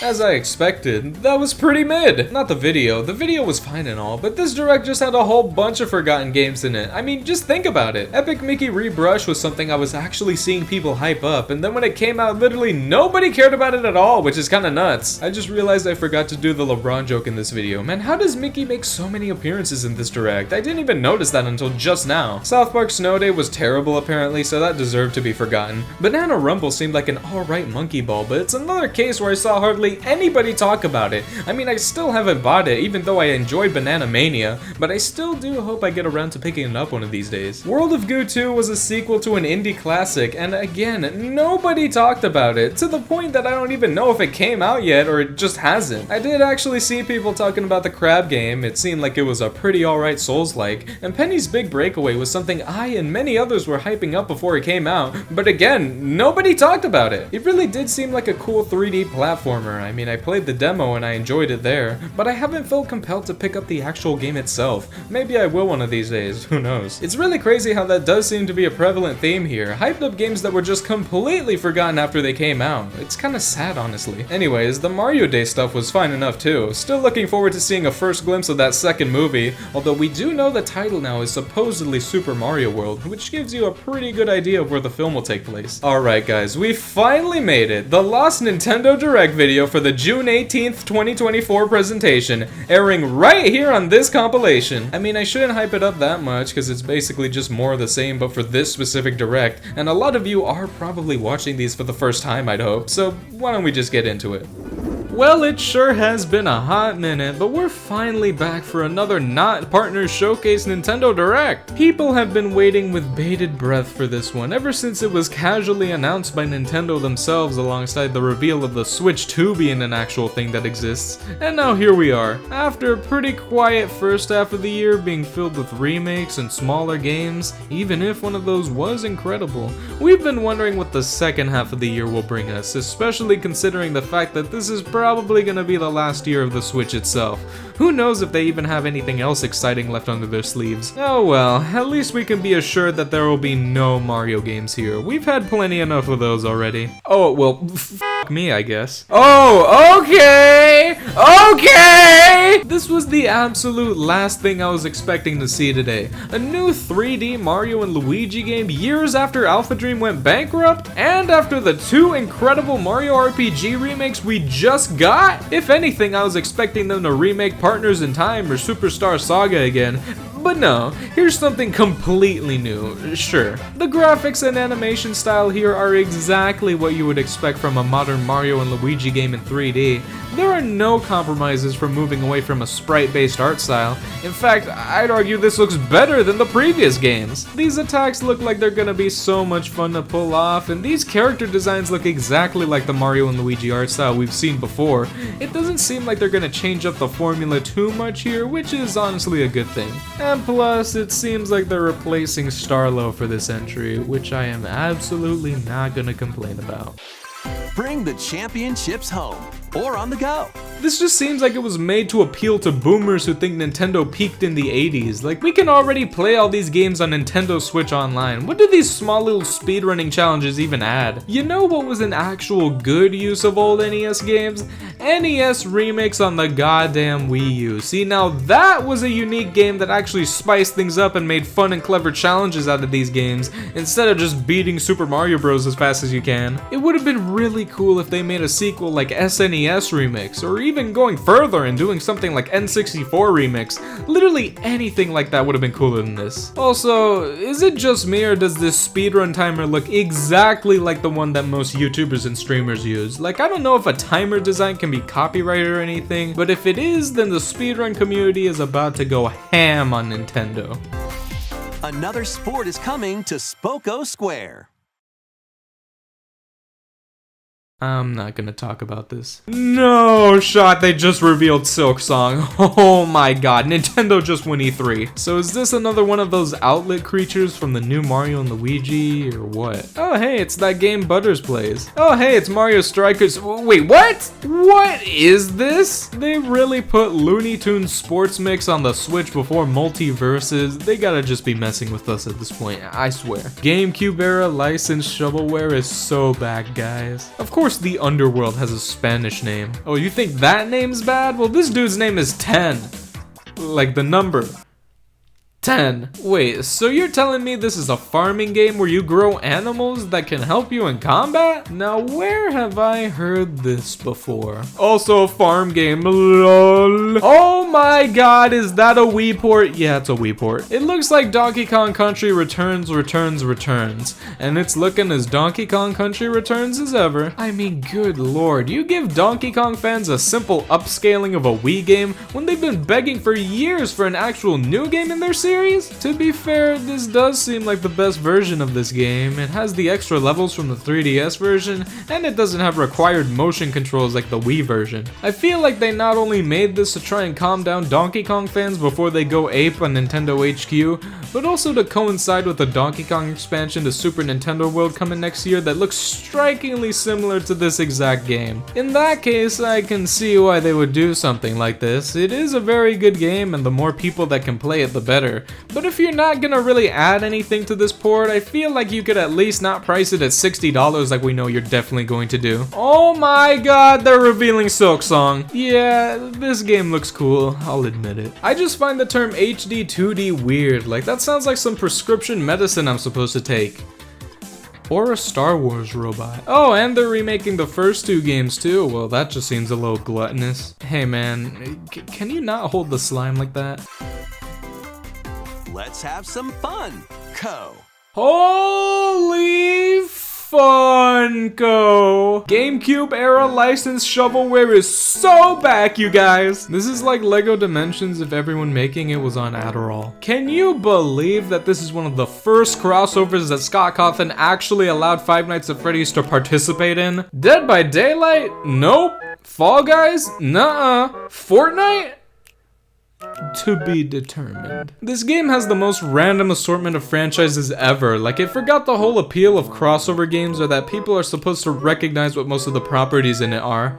It doesn't help that they all look like shitty Funkos, but I digress. Ah yeah, remember when they showed this off exactly a year ago? Even though it's the same exact game as the original, just in HD with no additions at all, I'm still getting it cause I'm a sucker, but come on Nintendo, you did not need to reveal this a whole year ago, especially when every other cooler looking Mario game came out already. Oh my god, they just announced Tomodachi Life. Genius Sonority should team up with Intelligent Systems. They'd probably make the smartest game ever. This looks like Miitopia mixed with Animal Crossing, which is kinda cool, I guess. Wish I cared more, I really do. Apparently it's free to play though, which actually does seem kinda genius for a smaller game like this. I can definitely see a lot of the Tomodachi begging crowd hopping on this one. Who knows, I might actually give this one a shot when it launches July 22nd. More classic titles are on the way. New NSO titles, alright, this could be exciting. GBA is getting 4 Swords and Metroid Zero Mission. These are 2 pretty sweet additions to this service, I gotta say. Especially with 4 Swords having online multiplayer, that's a huge benefit to a game like that. But still, that's it. No roadmap for the future or nothing? The GBA library on NSO still feels really barren after this past year and a half we've had with it. Like, where's WarioWare Twisted? Or Wario Land 4? Or Wario Land 1 and 2 for that matter. I have very specific tastes. But don't worry folks, cause that's not all. They're also releasing games for this brand new mature 17 plus N64 app they just dropped. See, this was the last thing I was expecting cause last time I checked Smash 64 wasn't a 17 plus game. But who knows, maybe they changed Samus's moveset. False alarm guys, we've just got Turok and Perfect Dark on this service. I mean, I guess these are fine additions, even if Turok was already purchasable on the Switch, and Perfect Dark already had an Xbox version, but sure, whatever. You know what the first game I thought of was as soon as I saw this on the screen? It was Conker. It was goddamn Conker. I was losing my mind thinking, oh my god, are they actually gonna bring back Conker and put it in its own separate app? But no, we just get these 2 games and no signs of the funny squirrel game anywhere. Although the existence of this new app does definitely give me a lot more hope for them actually adding it in the future. We'll just have to wait for the drip in the meantime. Oh my god, I can't believe they just announced Wind Waker. Yeah, shut up. This game sure is running at 10 FPS, isn't it? You know, I thought that said United Macaroni at first. This one's gonna take you for a ride. Really now? Apparently Marvel vs. Capcom is back now. Took them a while, didn't it? From what I've heard, it seems like Marvel vs. Capcom 2 is the most exciting game here. Like, it hasn't been able to be played on modern platforms for years until this very moment. I don't really know that much about these games, so I'm just gonna stop talking before I say something incorrect. Oh my god, it's Tomodachi Life. Like, seriously now, did you really think of Tomodachi Life immediately when you first saw this? Like, I saw a few tweets saying that, and I'm just thinking these people gotta be starved and hallucinating at this point if you think these Mario looking islands are even remotely similar to the island from Tomodachi Life. But anyways, what we got instead was much better, so suck on that. A new Mario Party game and it actually looks as good as the older ones? Did ND Cube finally learn after all this time? I mean, just look at the boards we've got here. This just oozes with charm as much as the old GameCube boards. In fact, I'd say this new mall one actually looks more fun than most of them, and that's a huge compliment. They added Ninja to this one too. Yeah, this is the best Mario Party. Oh wait, false alarm. They added the cars back. Yeah, this is the worst Mario Party. I think my favorite part about this new game is how they're actually taking the Mario Kart and Smash Bros approach and bringing back some old remade content to coincide with the new stuff. This is what I was hoping they would do for this series for the longest time, and I'm so glad to see them finally doing that here. The fact that there's 7 boards here is crazy too. The modern games have been floating around the 4 to 5 count for years now, so having the amount raised to be as much as the GameCube titles is just great. Also, before you get your hopes up again, no, there won't be any DLC for this game.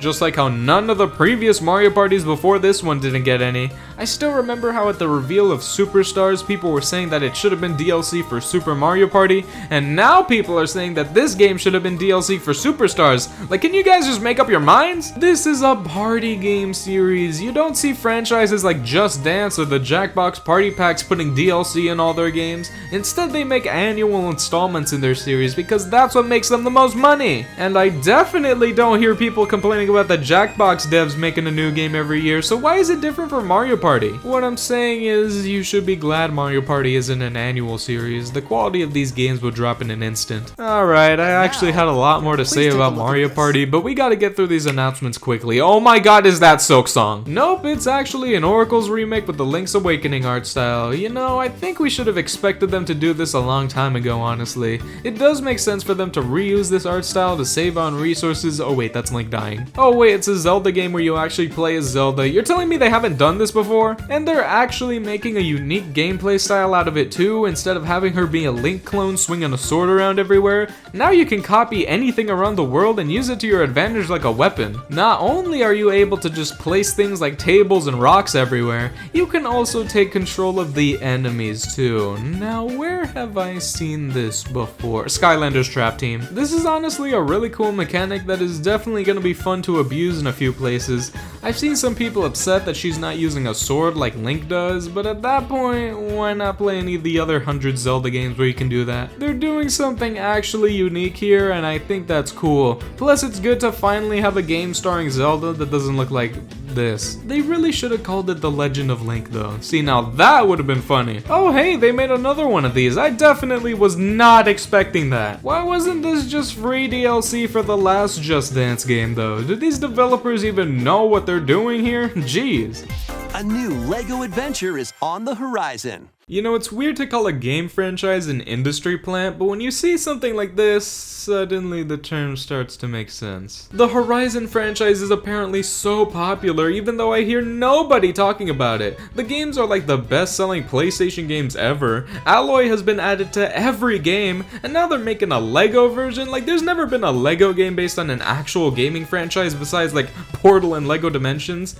And Sonic, I guess. It is pretty funny to see the PlayStation logo right next to the Nintendo Switch one though, if that counts for anything. So this was the cat game that got nominated for Game of the Year, huh? Well, at least this port doesn't look like a GameCube game. We're upgrading into Wii era graphics here, guys. This is a big deal. Oh my god, it's Silk Song. This art style surely doesn't remind me of something that starts with D and ends with Danganronpa. Alright, this has gotta be Danganronpa, right? I mean, there's weird creatures everywhere and even a school mascot. Wait, what? Oh, so we're in a school setting here? Oh, okay, so it is Danganronpa after all. Wow, they really fooled me in the beginning, huh? I mean, this gameplay looks pretty different, I guess, but it still has to be Danganronpa, right? What the fuck are you talking about? Oh, so the creator of Danganronpa just decided to make another game series that just so happens to take literally the exact same premise, uses the exact same art style, has the exact same goddamn character designs, and then is like, psych, lol, I fooled you! You know, I would say this title makes no sense, but to be fair, neither does Danganronpa, so just add that to the pile of similarities, why don't you? Well, I guess it's almost about time for the Nintendo Direct to end. I mean, I already got Silk Song, so I don't care about what they show off here as long as it's exciting.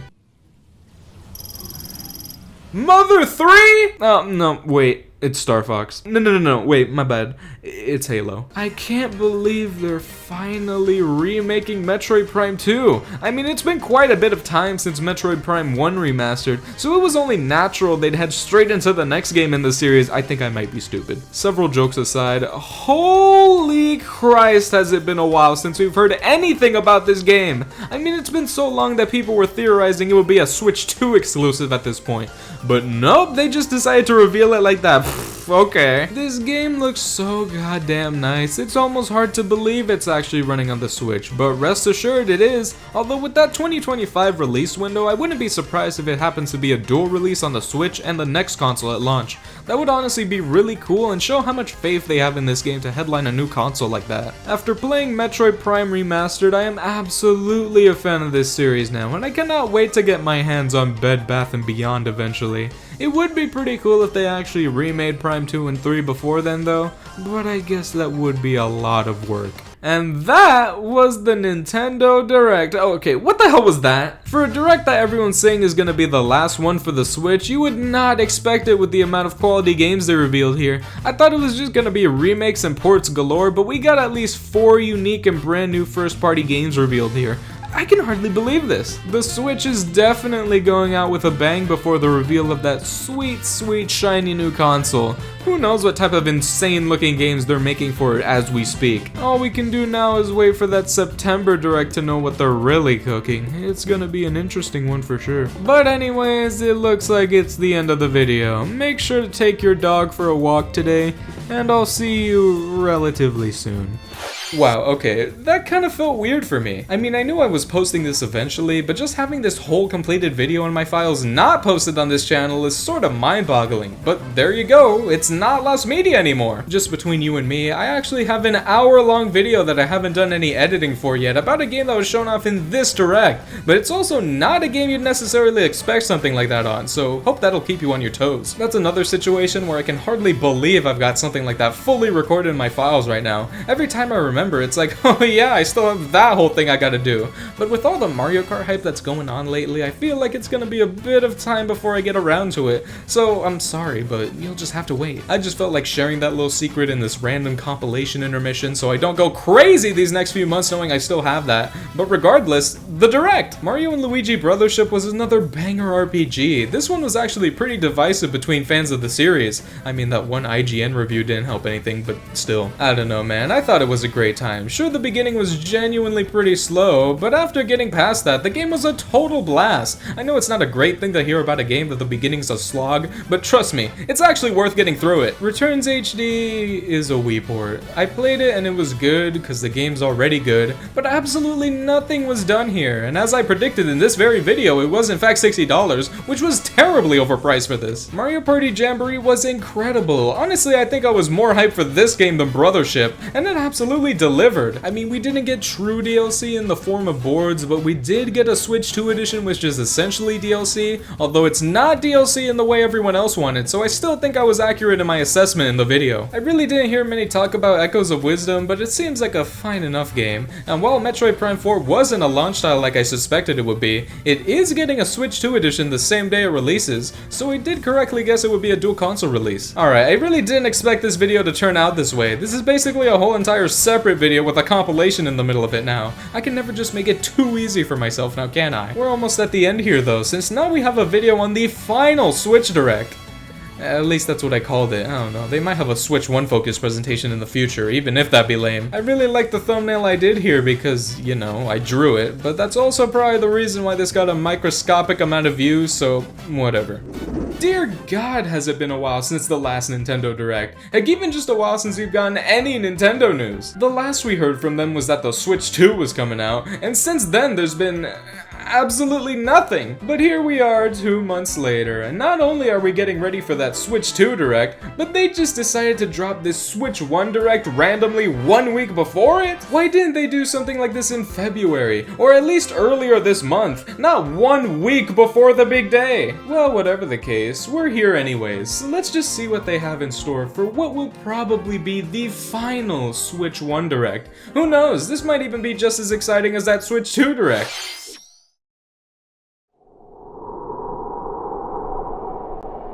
Something tells me it won't be. Didn't we just have this game at the last Direct? And hasn't it, like, come out already? Oh, never mind, it's 1 and 2. But doesn't that equal 3? Oh hey, what's up, Shinya Takahashi? We'll also have a Nintendo Direct for Nintendo Switch 2 on April 2nd. Oh wow, really? Well, that was kind of an odd start to the Direct. Not exactly the most exciting announcement considering it's something we already knew about. But who knows, maybe they've got more up their sleeve.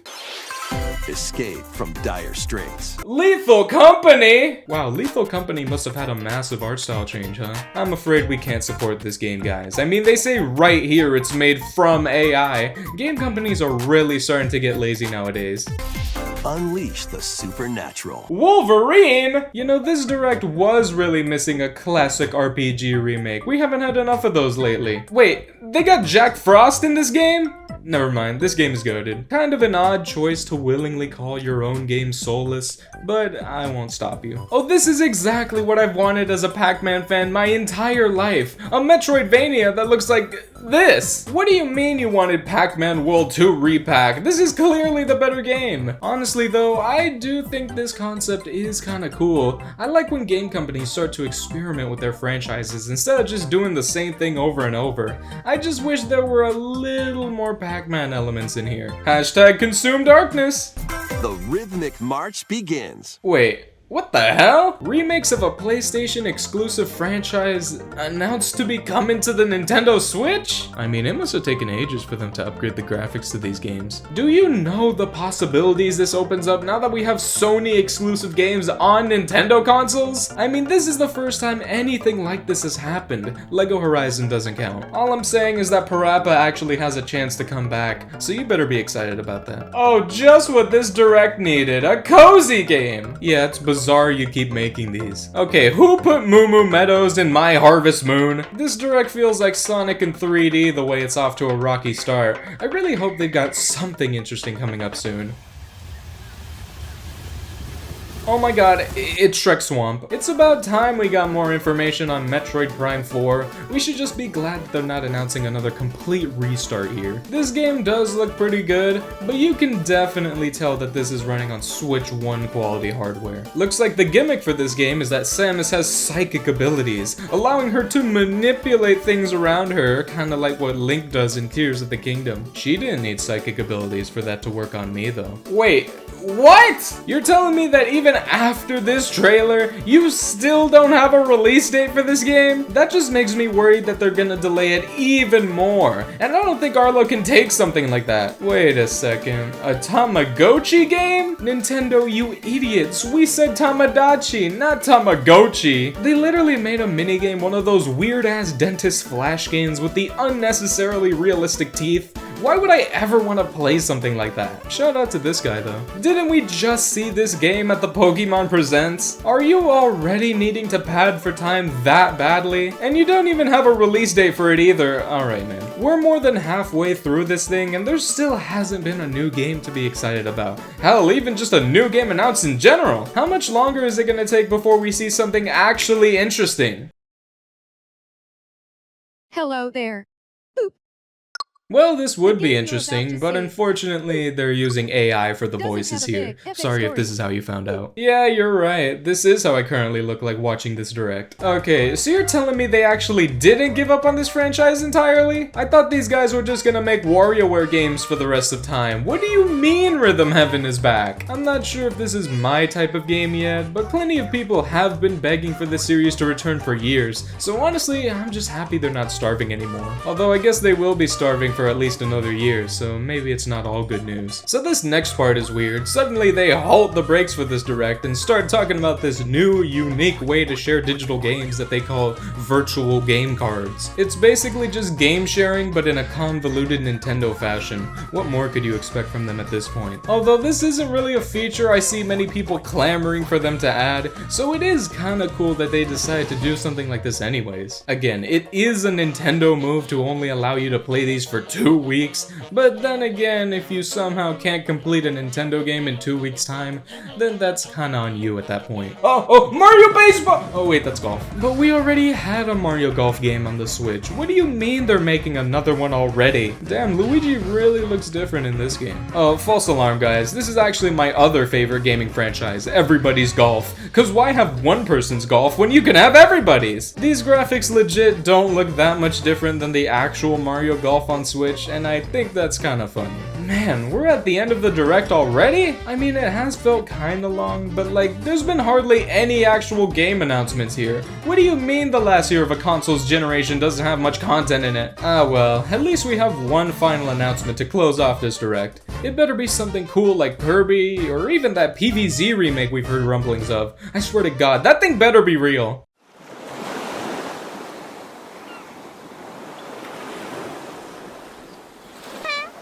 Man, this new Deltarune chapter's really going in a unique direction. Look at that, Unk still got it. I can't lie, I honestly was not expecting to see this today, but it actually makes a lot of sense. They know how many people have wanted this series to come back, especially after seeing the insanely good character creator that the Miitopia remake had, so they knew they needed to go all out by giving us a completely unique experience for the Switch. And this series isn't exactly one of those that needs the Switch 2 treatment, so it makes sense that they show it off in this Switch 1 Direct. They're trying out a new cel-shaded art style here, and I think it looks pretty neat. Plus, it's good to know that the wacky humor this series has seems to be back in full force. Again, I'm just happy that the Tomodachi fans don't have to be begging and starving anymore. And in this case, I'm also one of those as well, so this is great news for me too. Although I guess we will still be starving for at least another year, so maybe it's not all good news. And that was the Nintendo Direct. Sure, it might not have been the most exciting showcase ever, but what did you expect for the final Switch 1 presentation? What the hell are you doing here? They only pull out Miyamoto when something big's about to happen. Are we finally gonna get our first look at the Mario movie 2? And Aquafina as Daisy? Oh, never mind. It's just a smartphone app for getting Nintendo news. You had to pull out the man himself for this? They'll do anything to get people to stop using Twitter. Honestly, it might be based. This just feels like an app made for people who only play Nintendo games. I already have it downloaded. At least they've got some pretty cool animations made for this. It seems like they've put a lot more work into this app than you'd first expect. Anyways, now that was the Nintendo Direct. Right?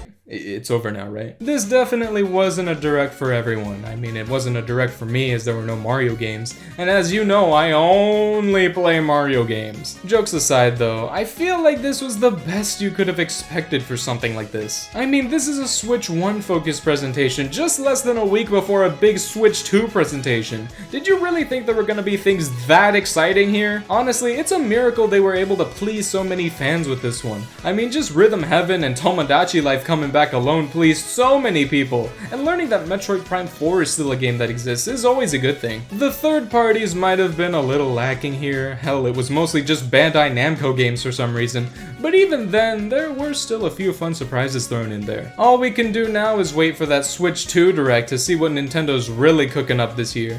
And given it's just a week away, you can expect another video like this one real soon. See you next time, gamers. Yeah, that was definitely a pretty tiny Direct. I still can't believe they had this just a week before an hour-long Switch 2 Direct, and most of the games revealed here come out way later than any of the Switch 2 ones, which is honestly pretty funny. I'm still wondering if I'll get Rhythm Heaven Groove. I mean, I played a bit of Fever and it was honestly a fun time, but if this is just the same sort of game with hardly any differences besides new minigames, then I don't know how interested I'm gonna be in it. Of course, Tomodachi Life is gonna be an insta-buy. I can't wait to make an island with the craziest set of characters ever assembled, but if they don't have that Miitopia character creator, then there's gonna be some serious hell to pay for Nintendo. I am still checking out the Nintendo Today app occasionally, but it kinda seems a bit useless. I mean, sure, they have cool Mario Kart screenshots sometimes and more new information on the Switch too, but the rest of it just seems like complete filler. Like seeing a silhouette of Donkey Kong and them saying, "Who's that?" Like, come on. And now, we've finally made it to the very last Nintendo Direct video for this compilation, and the very longest too. This is the video for the first Switch 2 Direct, and I think I might be the most proud of this one considering it is the longest. So alas, let's check it out. Well, here it is, folks. The main event has finally arrived. After being announced 3 months ago alongside the reveal of the console itself, and having a whole other Direct just a week before it, we have finally made it to the Nintendo Direct for the Switch 2. This has been an event everyone's been waiting for, not only to figure out what damn things this console can do, but to get more information on the sweet looking Mario Kart that was also revealed, and of course, to see what other games they have lined up for this thing. And while the last Direct for the Switch 1 was a tasty appetizer, this Direct is sure to be a scrumptious main course. I just hope there's dessert after.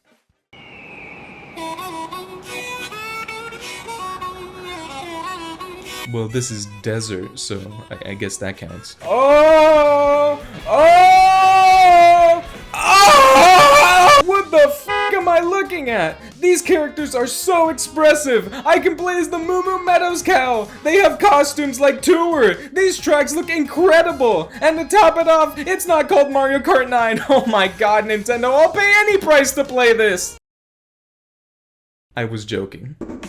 Hello, everyone. Who the hell are you guys? Where's my Shinya Takahashi? I miss him already. There's just so much to go over with Mario Kart World. I don't even know what to talk about first. Look at King Boo in his fancy coat. Just look at him. There's so many new characters here that are just absolutely hilarious. I mean, just here you can see Stingbee, Sidestepper, Para Biddybud, Monty, thank God, a Penguin, Spike, a goddamn Swoop, and that's just the tip of the iceberg in terms of insane character choices. This is exactly what I've wanted, especially because, dare I say it, no one could have predicted this. Everyone's character wish lists for new Mario Karts look exactly the same, with the same handful of RPG characters. It just starts to get annoying and bland after a while. I mean, I'd much rather play as a Moo Moo over Geno any day, I fear. Enough about the characters though, just look at the game itself. Not only does it just look beautiful, but the style that these courses have are off the charts! We've got the retros, of course, and those look nice and cool and all, but these new tracks are honestly the things I'm more interested in right now, and I wasn't expecting that. Looks like the standard cups are back. Guess who's gotta finish 3 videos in 2 months so his series isn't immediately outdated? Interestingly enough though, there seems to be no special cup this time around. Not sure if it's just hidden in this trailer or gone for good, but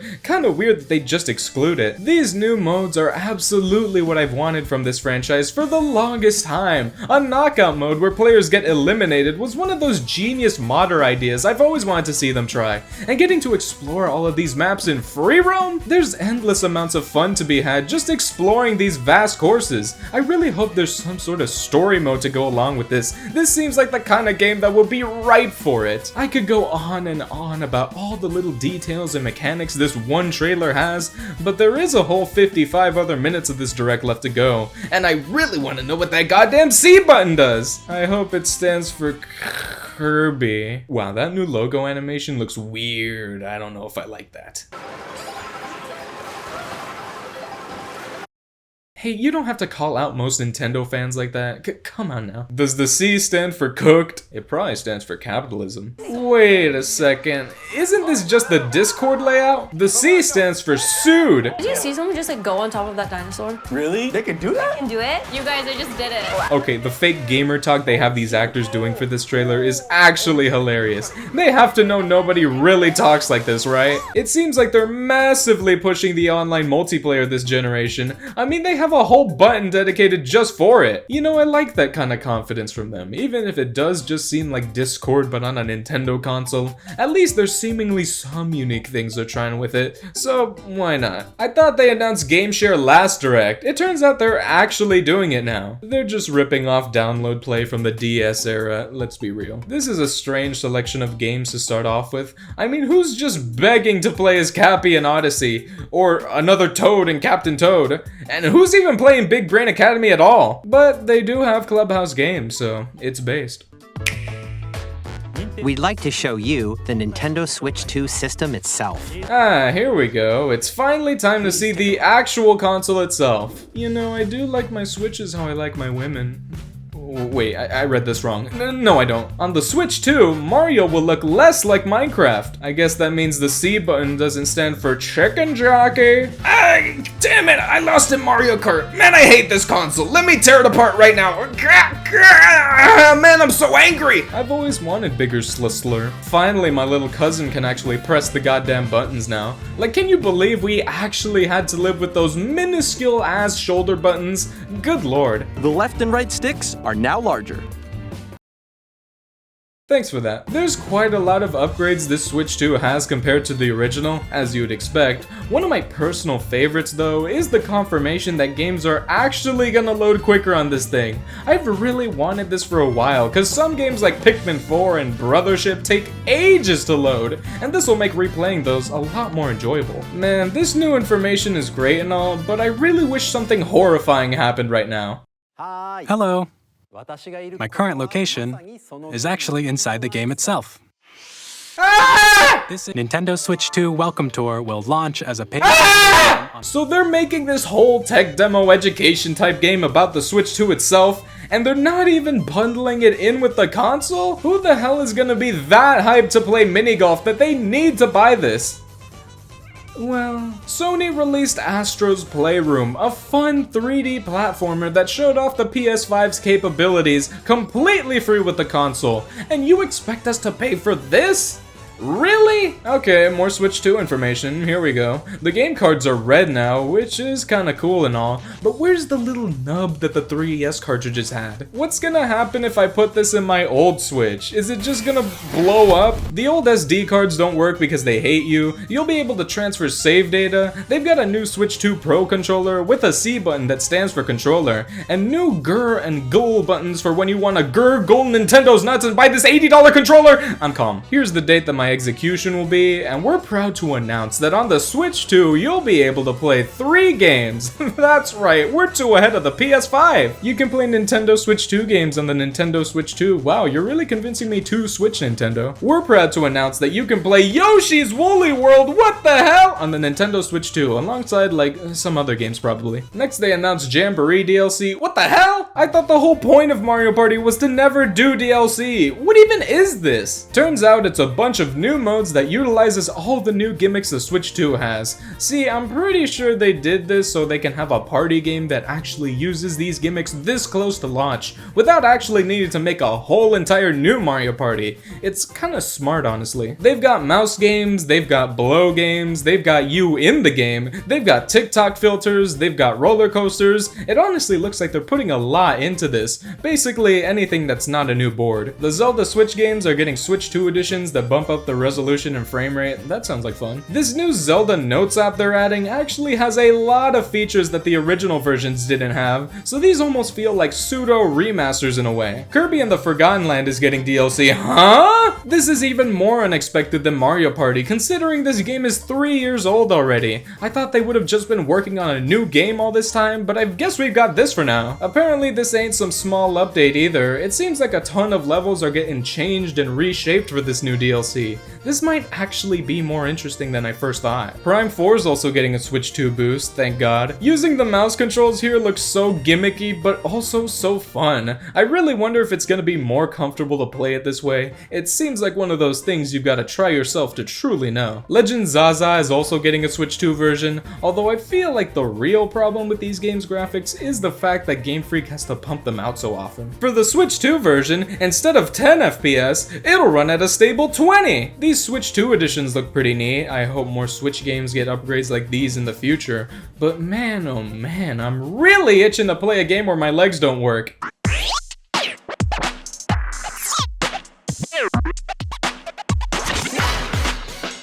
I wish my arms didn't either. This looks like it's gonna be the ARMS of this generation, a unique game from a new IP that utilizes one of the console's main gimmicks, except this game hardly has any character or even color in it. I hope it's at least fun to play, but besides the insanely humorous premise here, this seems very forgettable. Well, that's enough Nintendo games for now, cause we're heading on to the third parties, and given that we've got an actually powerful system for them to utilize now, we may see some insane surprises here. Elden Ring's a pretty good pick, but it kinda feels like a given here. Hades 2, also a given. Street Fighter 6 with motion controls and amiibo? I would have never expected in a million years for Street Fighter of all franchises to get amiibo. I guess they're really going all out for this version. Did anyone actually ask for a Daemon X Machina sequel?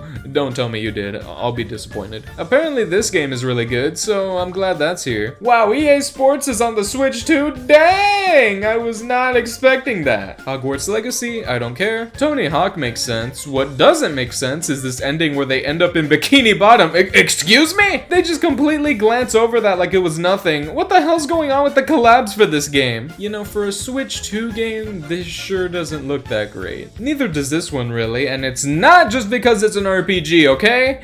It's because it's Bravely Default. I'd be pretty shocked that this one didn't make the cut, so it's cool they're making a whole new version for this system. We'd like to show a game game being developed in collaboration with Nintendo. Wait, are you gonna be collabing with Ubisoft again to make another Mario plus Rabbids? Hang on, Koei Tecmo? Are we finally getting a Mario Warriors game? I've been waiting for you to pull off this idea for years now. Oh, never mind. It's just the third Hyrule Warriors, and the second one to be based on a single game.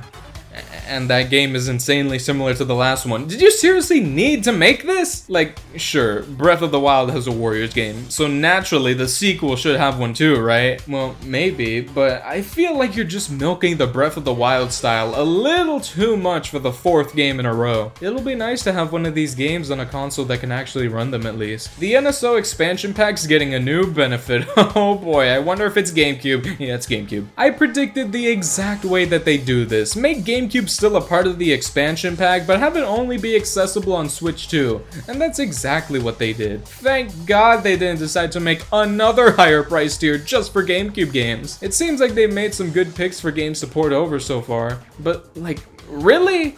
Only 3 games at launch? I get that these are GameCube games and they're a lot bigger than normal, but come on, you could have at least had like 4 or 5, and these 3 aren't bad choices per se, but there were plenty more heavy hitters that could have been here on launch. And considering how big these games are, Nintendo will probably treat them like rarities more than other NSO consoles, so I'm thinking this lineup they showed here is probably gonna be the additions for the next 2 or 3 years maybe. So that makes me wonder about some notable exclusions, like, where the hell is Double Dash? I mean, not even getting mentioned in the upcoming lineup at all is crazy! I understand not having it at launch since it'll probably come out the same day as a brand new Mario Kart and nobody would probably play it, but not even being mentioned at all? Also, the 4 Mario parties, where are they, huh? These are my biggest wishes for games to come to this service, so that more people are able to play them online with each other. That would be so much fun. Oh, one more I just remembered. Where's Animal Crossing?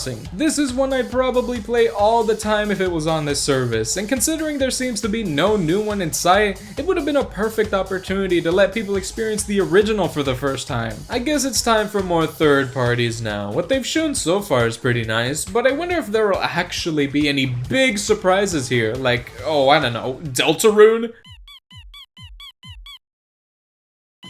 Wait, I was joking! No, stop! No!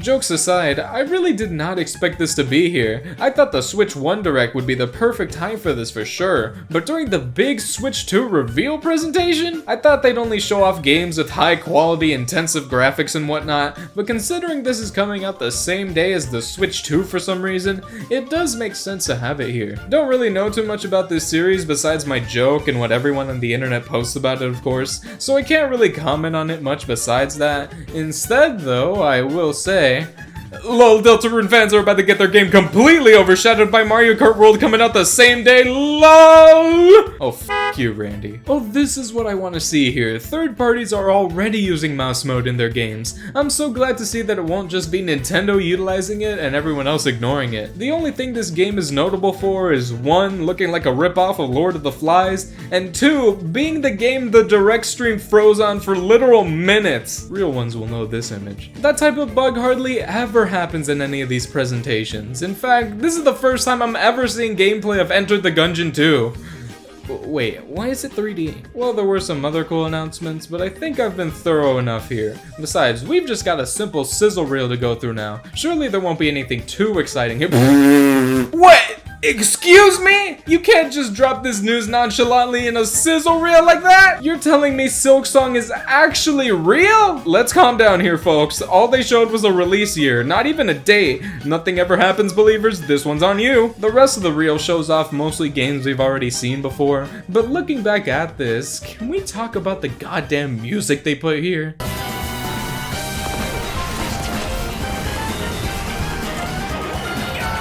Like, good lord, they made an absolute banger that no one's probably going to appreciate because it was made for a sizzle reel. I just gotta give them their flowers for this one. Okay, one last third-party announcement. I wonder what kind of game they've got to hype up being the last announcement like this.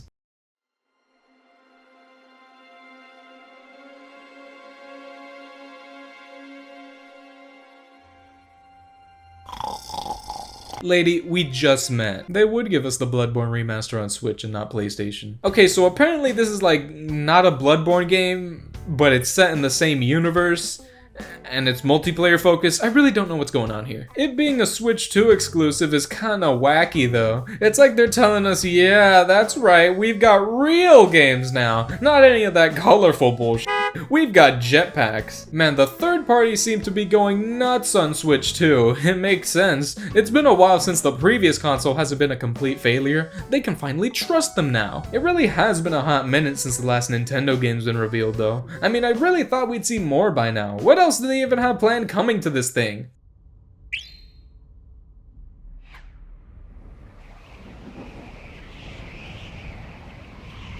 Oh my god, is that a mini-star? Mario Party 9 remake confirmed? Wait a second, that's Kirby. Oh god, please don't tell me this is a Smash announcement. That looks awfully similar to a Smash model. Please, Lord, I'm not ready! Oh, thank God. The last thing I was expecting to see right now was another racing game, but I'll absolutely take it. They're really giving the GameCube era some love in this direct, aren't they? I mean, this trailer hyped itself up like crazy, and bringing Sakurai back? How much do you want to bet he won't acknowledge any games besides the ones he made? I never played the original, but I am down for an Air Ride sequel. I just hope the roster is bigger than 4 multicolored Kirbys. Please, Sakurai. Okay, I honestly thought that'd be the last announcement given it's been an hour already, but thankfully we've got one more reveal. And I mean, come on, you already know it's gonna be a new 3D Mario. You can't fool me, Nintendo. Oh, look at these colorful locales. I knew it was time for him to come back. It's about time, buddy. Hang on. Bananas? Monkeys? Wait a second. Tell me it's who I think it is. Tell me right now it's actually him. Yeah! Oh, this looks incredible. What? Huh? F Mario. I never liked that guy anyways. I've always been a Kong head day one. Look how expressive he is. This design rocks. These guys aren't the Kremlings, but they have awesome designs too. Why is this monkey hot? Ah! That's so close to my birthday. You guys gotta give me this now. As you can tell, despite it not being 3D Mario, I am not disappointed in the slightest. If anyone's deserved a big new game more than ever, it's DK. The plumber can sit aside for now. Besides, this seems like it was made by the Odyssey team. I never would have predicted being able to destroy everything as the gimmick for a DK game, but it makes a ton of sense given how strong he is, and it looks like it's gonna be so much fun just banana slamming everything in my path. This game looks better than I could have ever hoped for, but I do have one big problem here. Where's the 4 other Kongs I need to switch to with a barrel? I just feel like these levels would be a lot more fun if I had to arbitrarily play them 5 times for 100%, but whatever, Nintendo. The C stands for conned. After that, they talk about the 2 Switch bundles, including the one with Mario Kart World for just an extra 50 bucks. If you want the game, I don't know why you wouldn't just get that. And finally, that was the Nintendo Switch 2 Direct. I gotta be honest, that was kind of incredible. The console itself looks way more powerful than the original, more so than I was even expecting. While there weren't too many Nintendo games shown off here, the ones they do have are mostly great, DK and Mario Kart of course being the most notable ones here, the latter looking to be one of the best Nintendo games of all time. But certainly not in price. Yeah, after the Direct came out, we've been getting a lot more less than stellar reveals about this thing. I mean, they avoided mentioning any prices at all here, not to mention the similar UI, the kinda ugly looking cases. These were enough to kinda kill the hype for most people. For what it is, I still think this Direct was fantastic. Sure, the prices are dreadfully high, especially for Mario Kart, but I mean, at least the games look great. June 5th will be here before we know it. I mean, it'll be here in less time than it took to wait for this Direct, so we all better brace ourselves for the massive hits our wallets are gonna take in the meantime. So long, gamers. I've got 3 Cup videos to upload soon. And then a Cup video for Mario Kart World. Damn it, I'll never be free from this.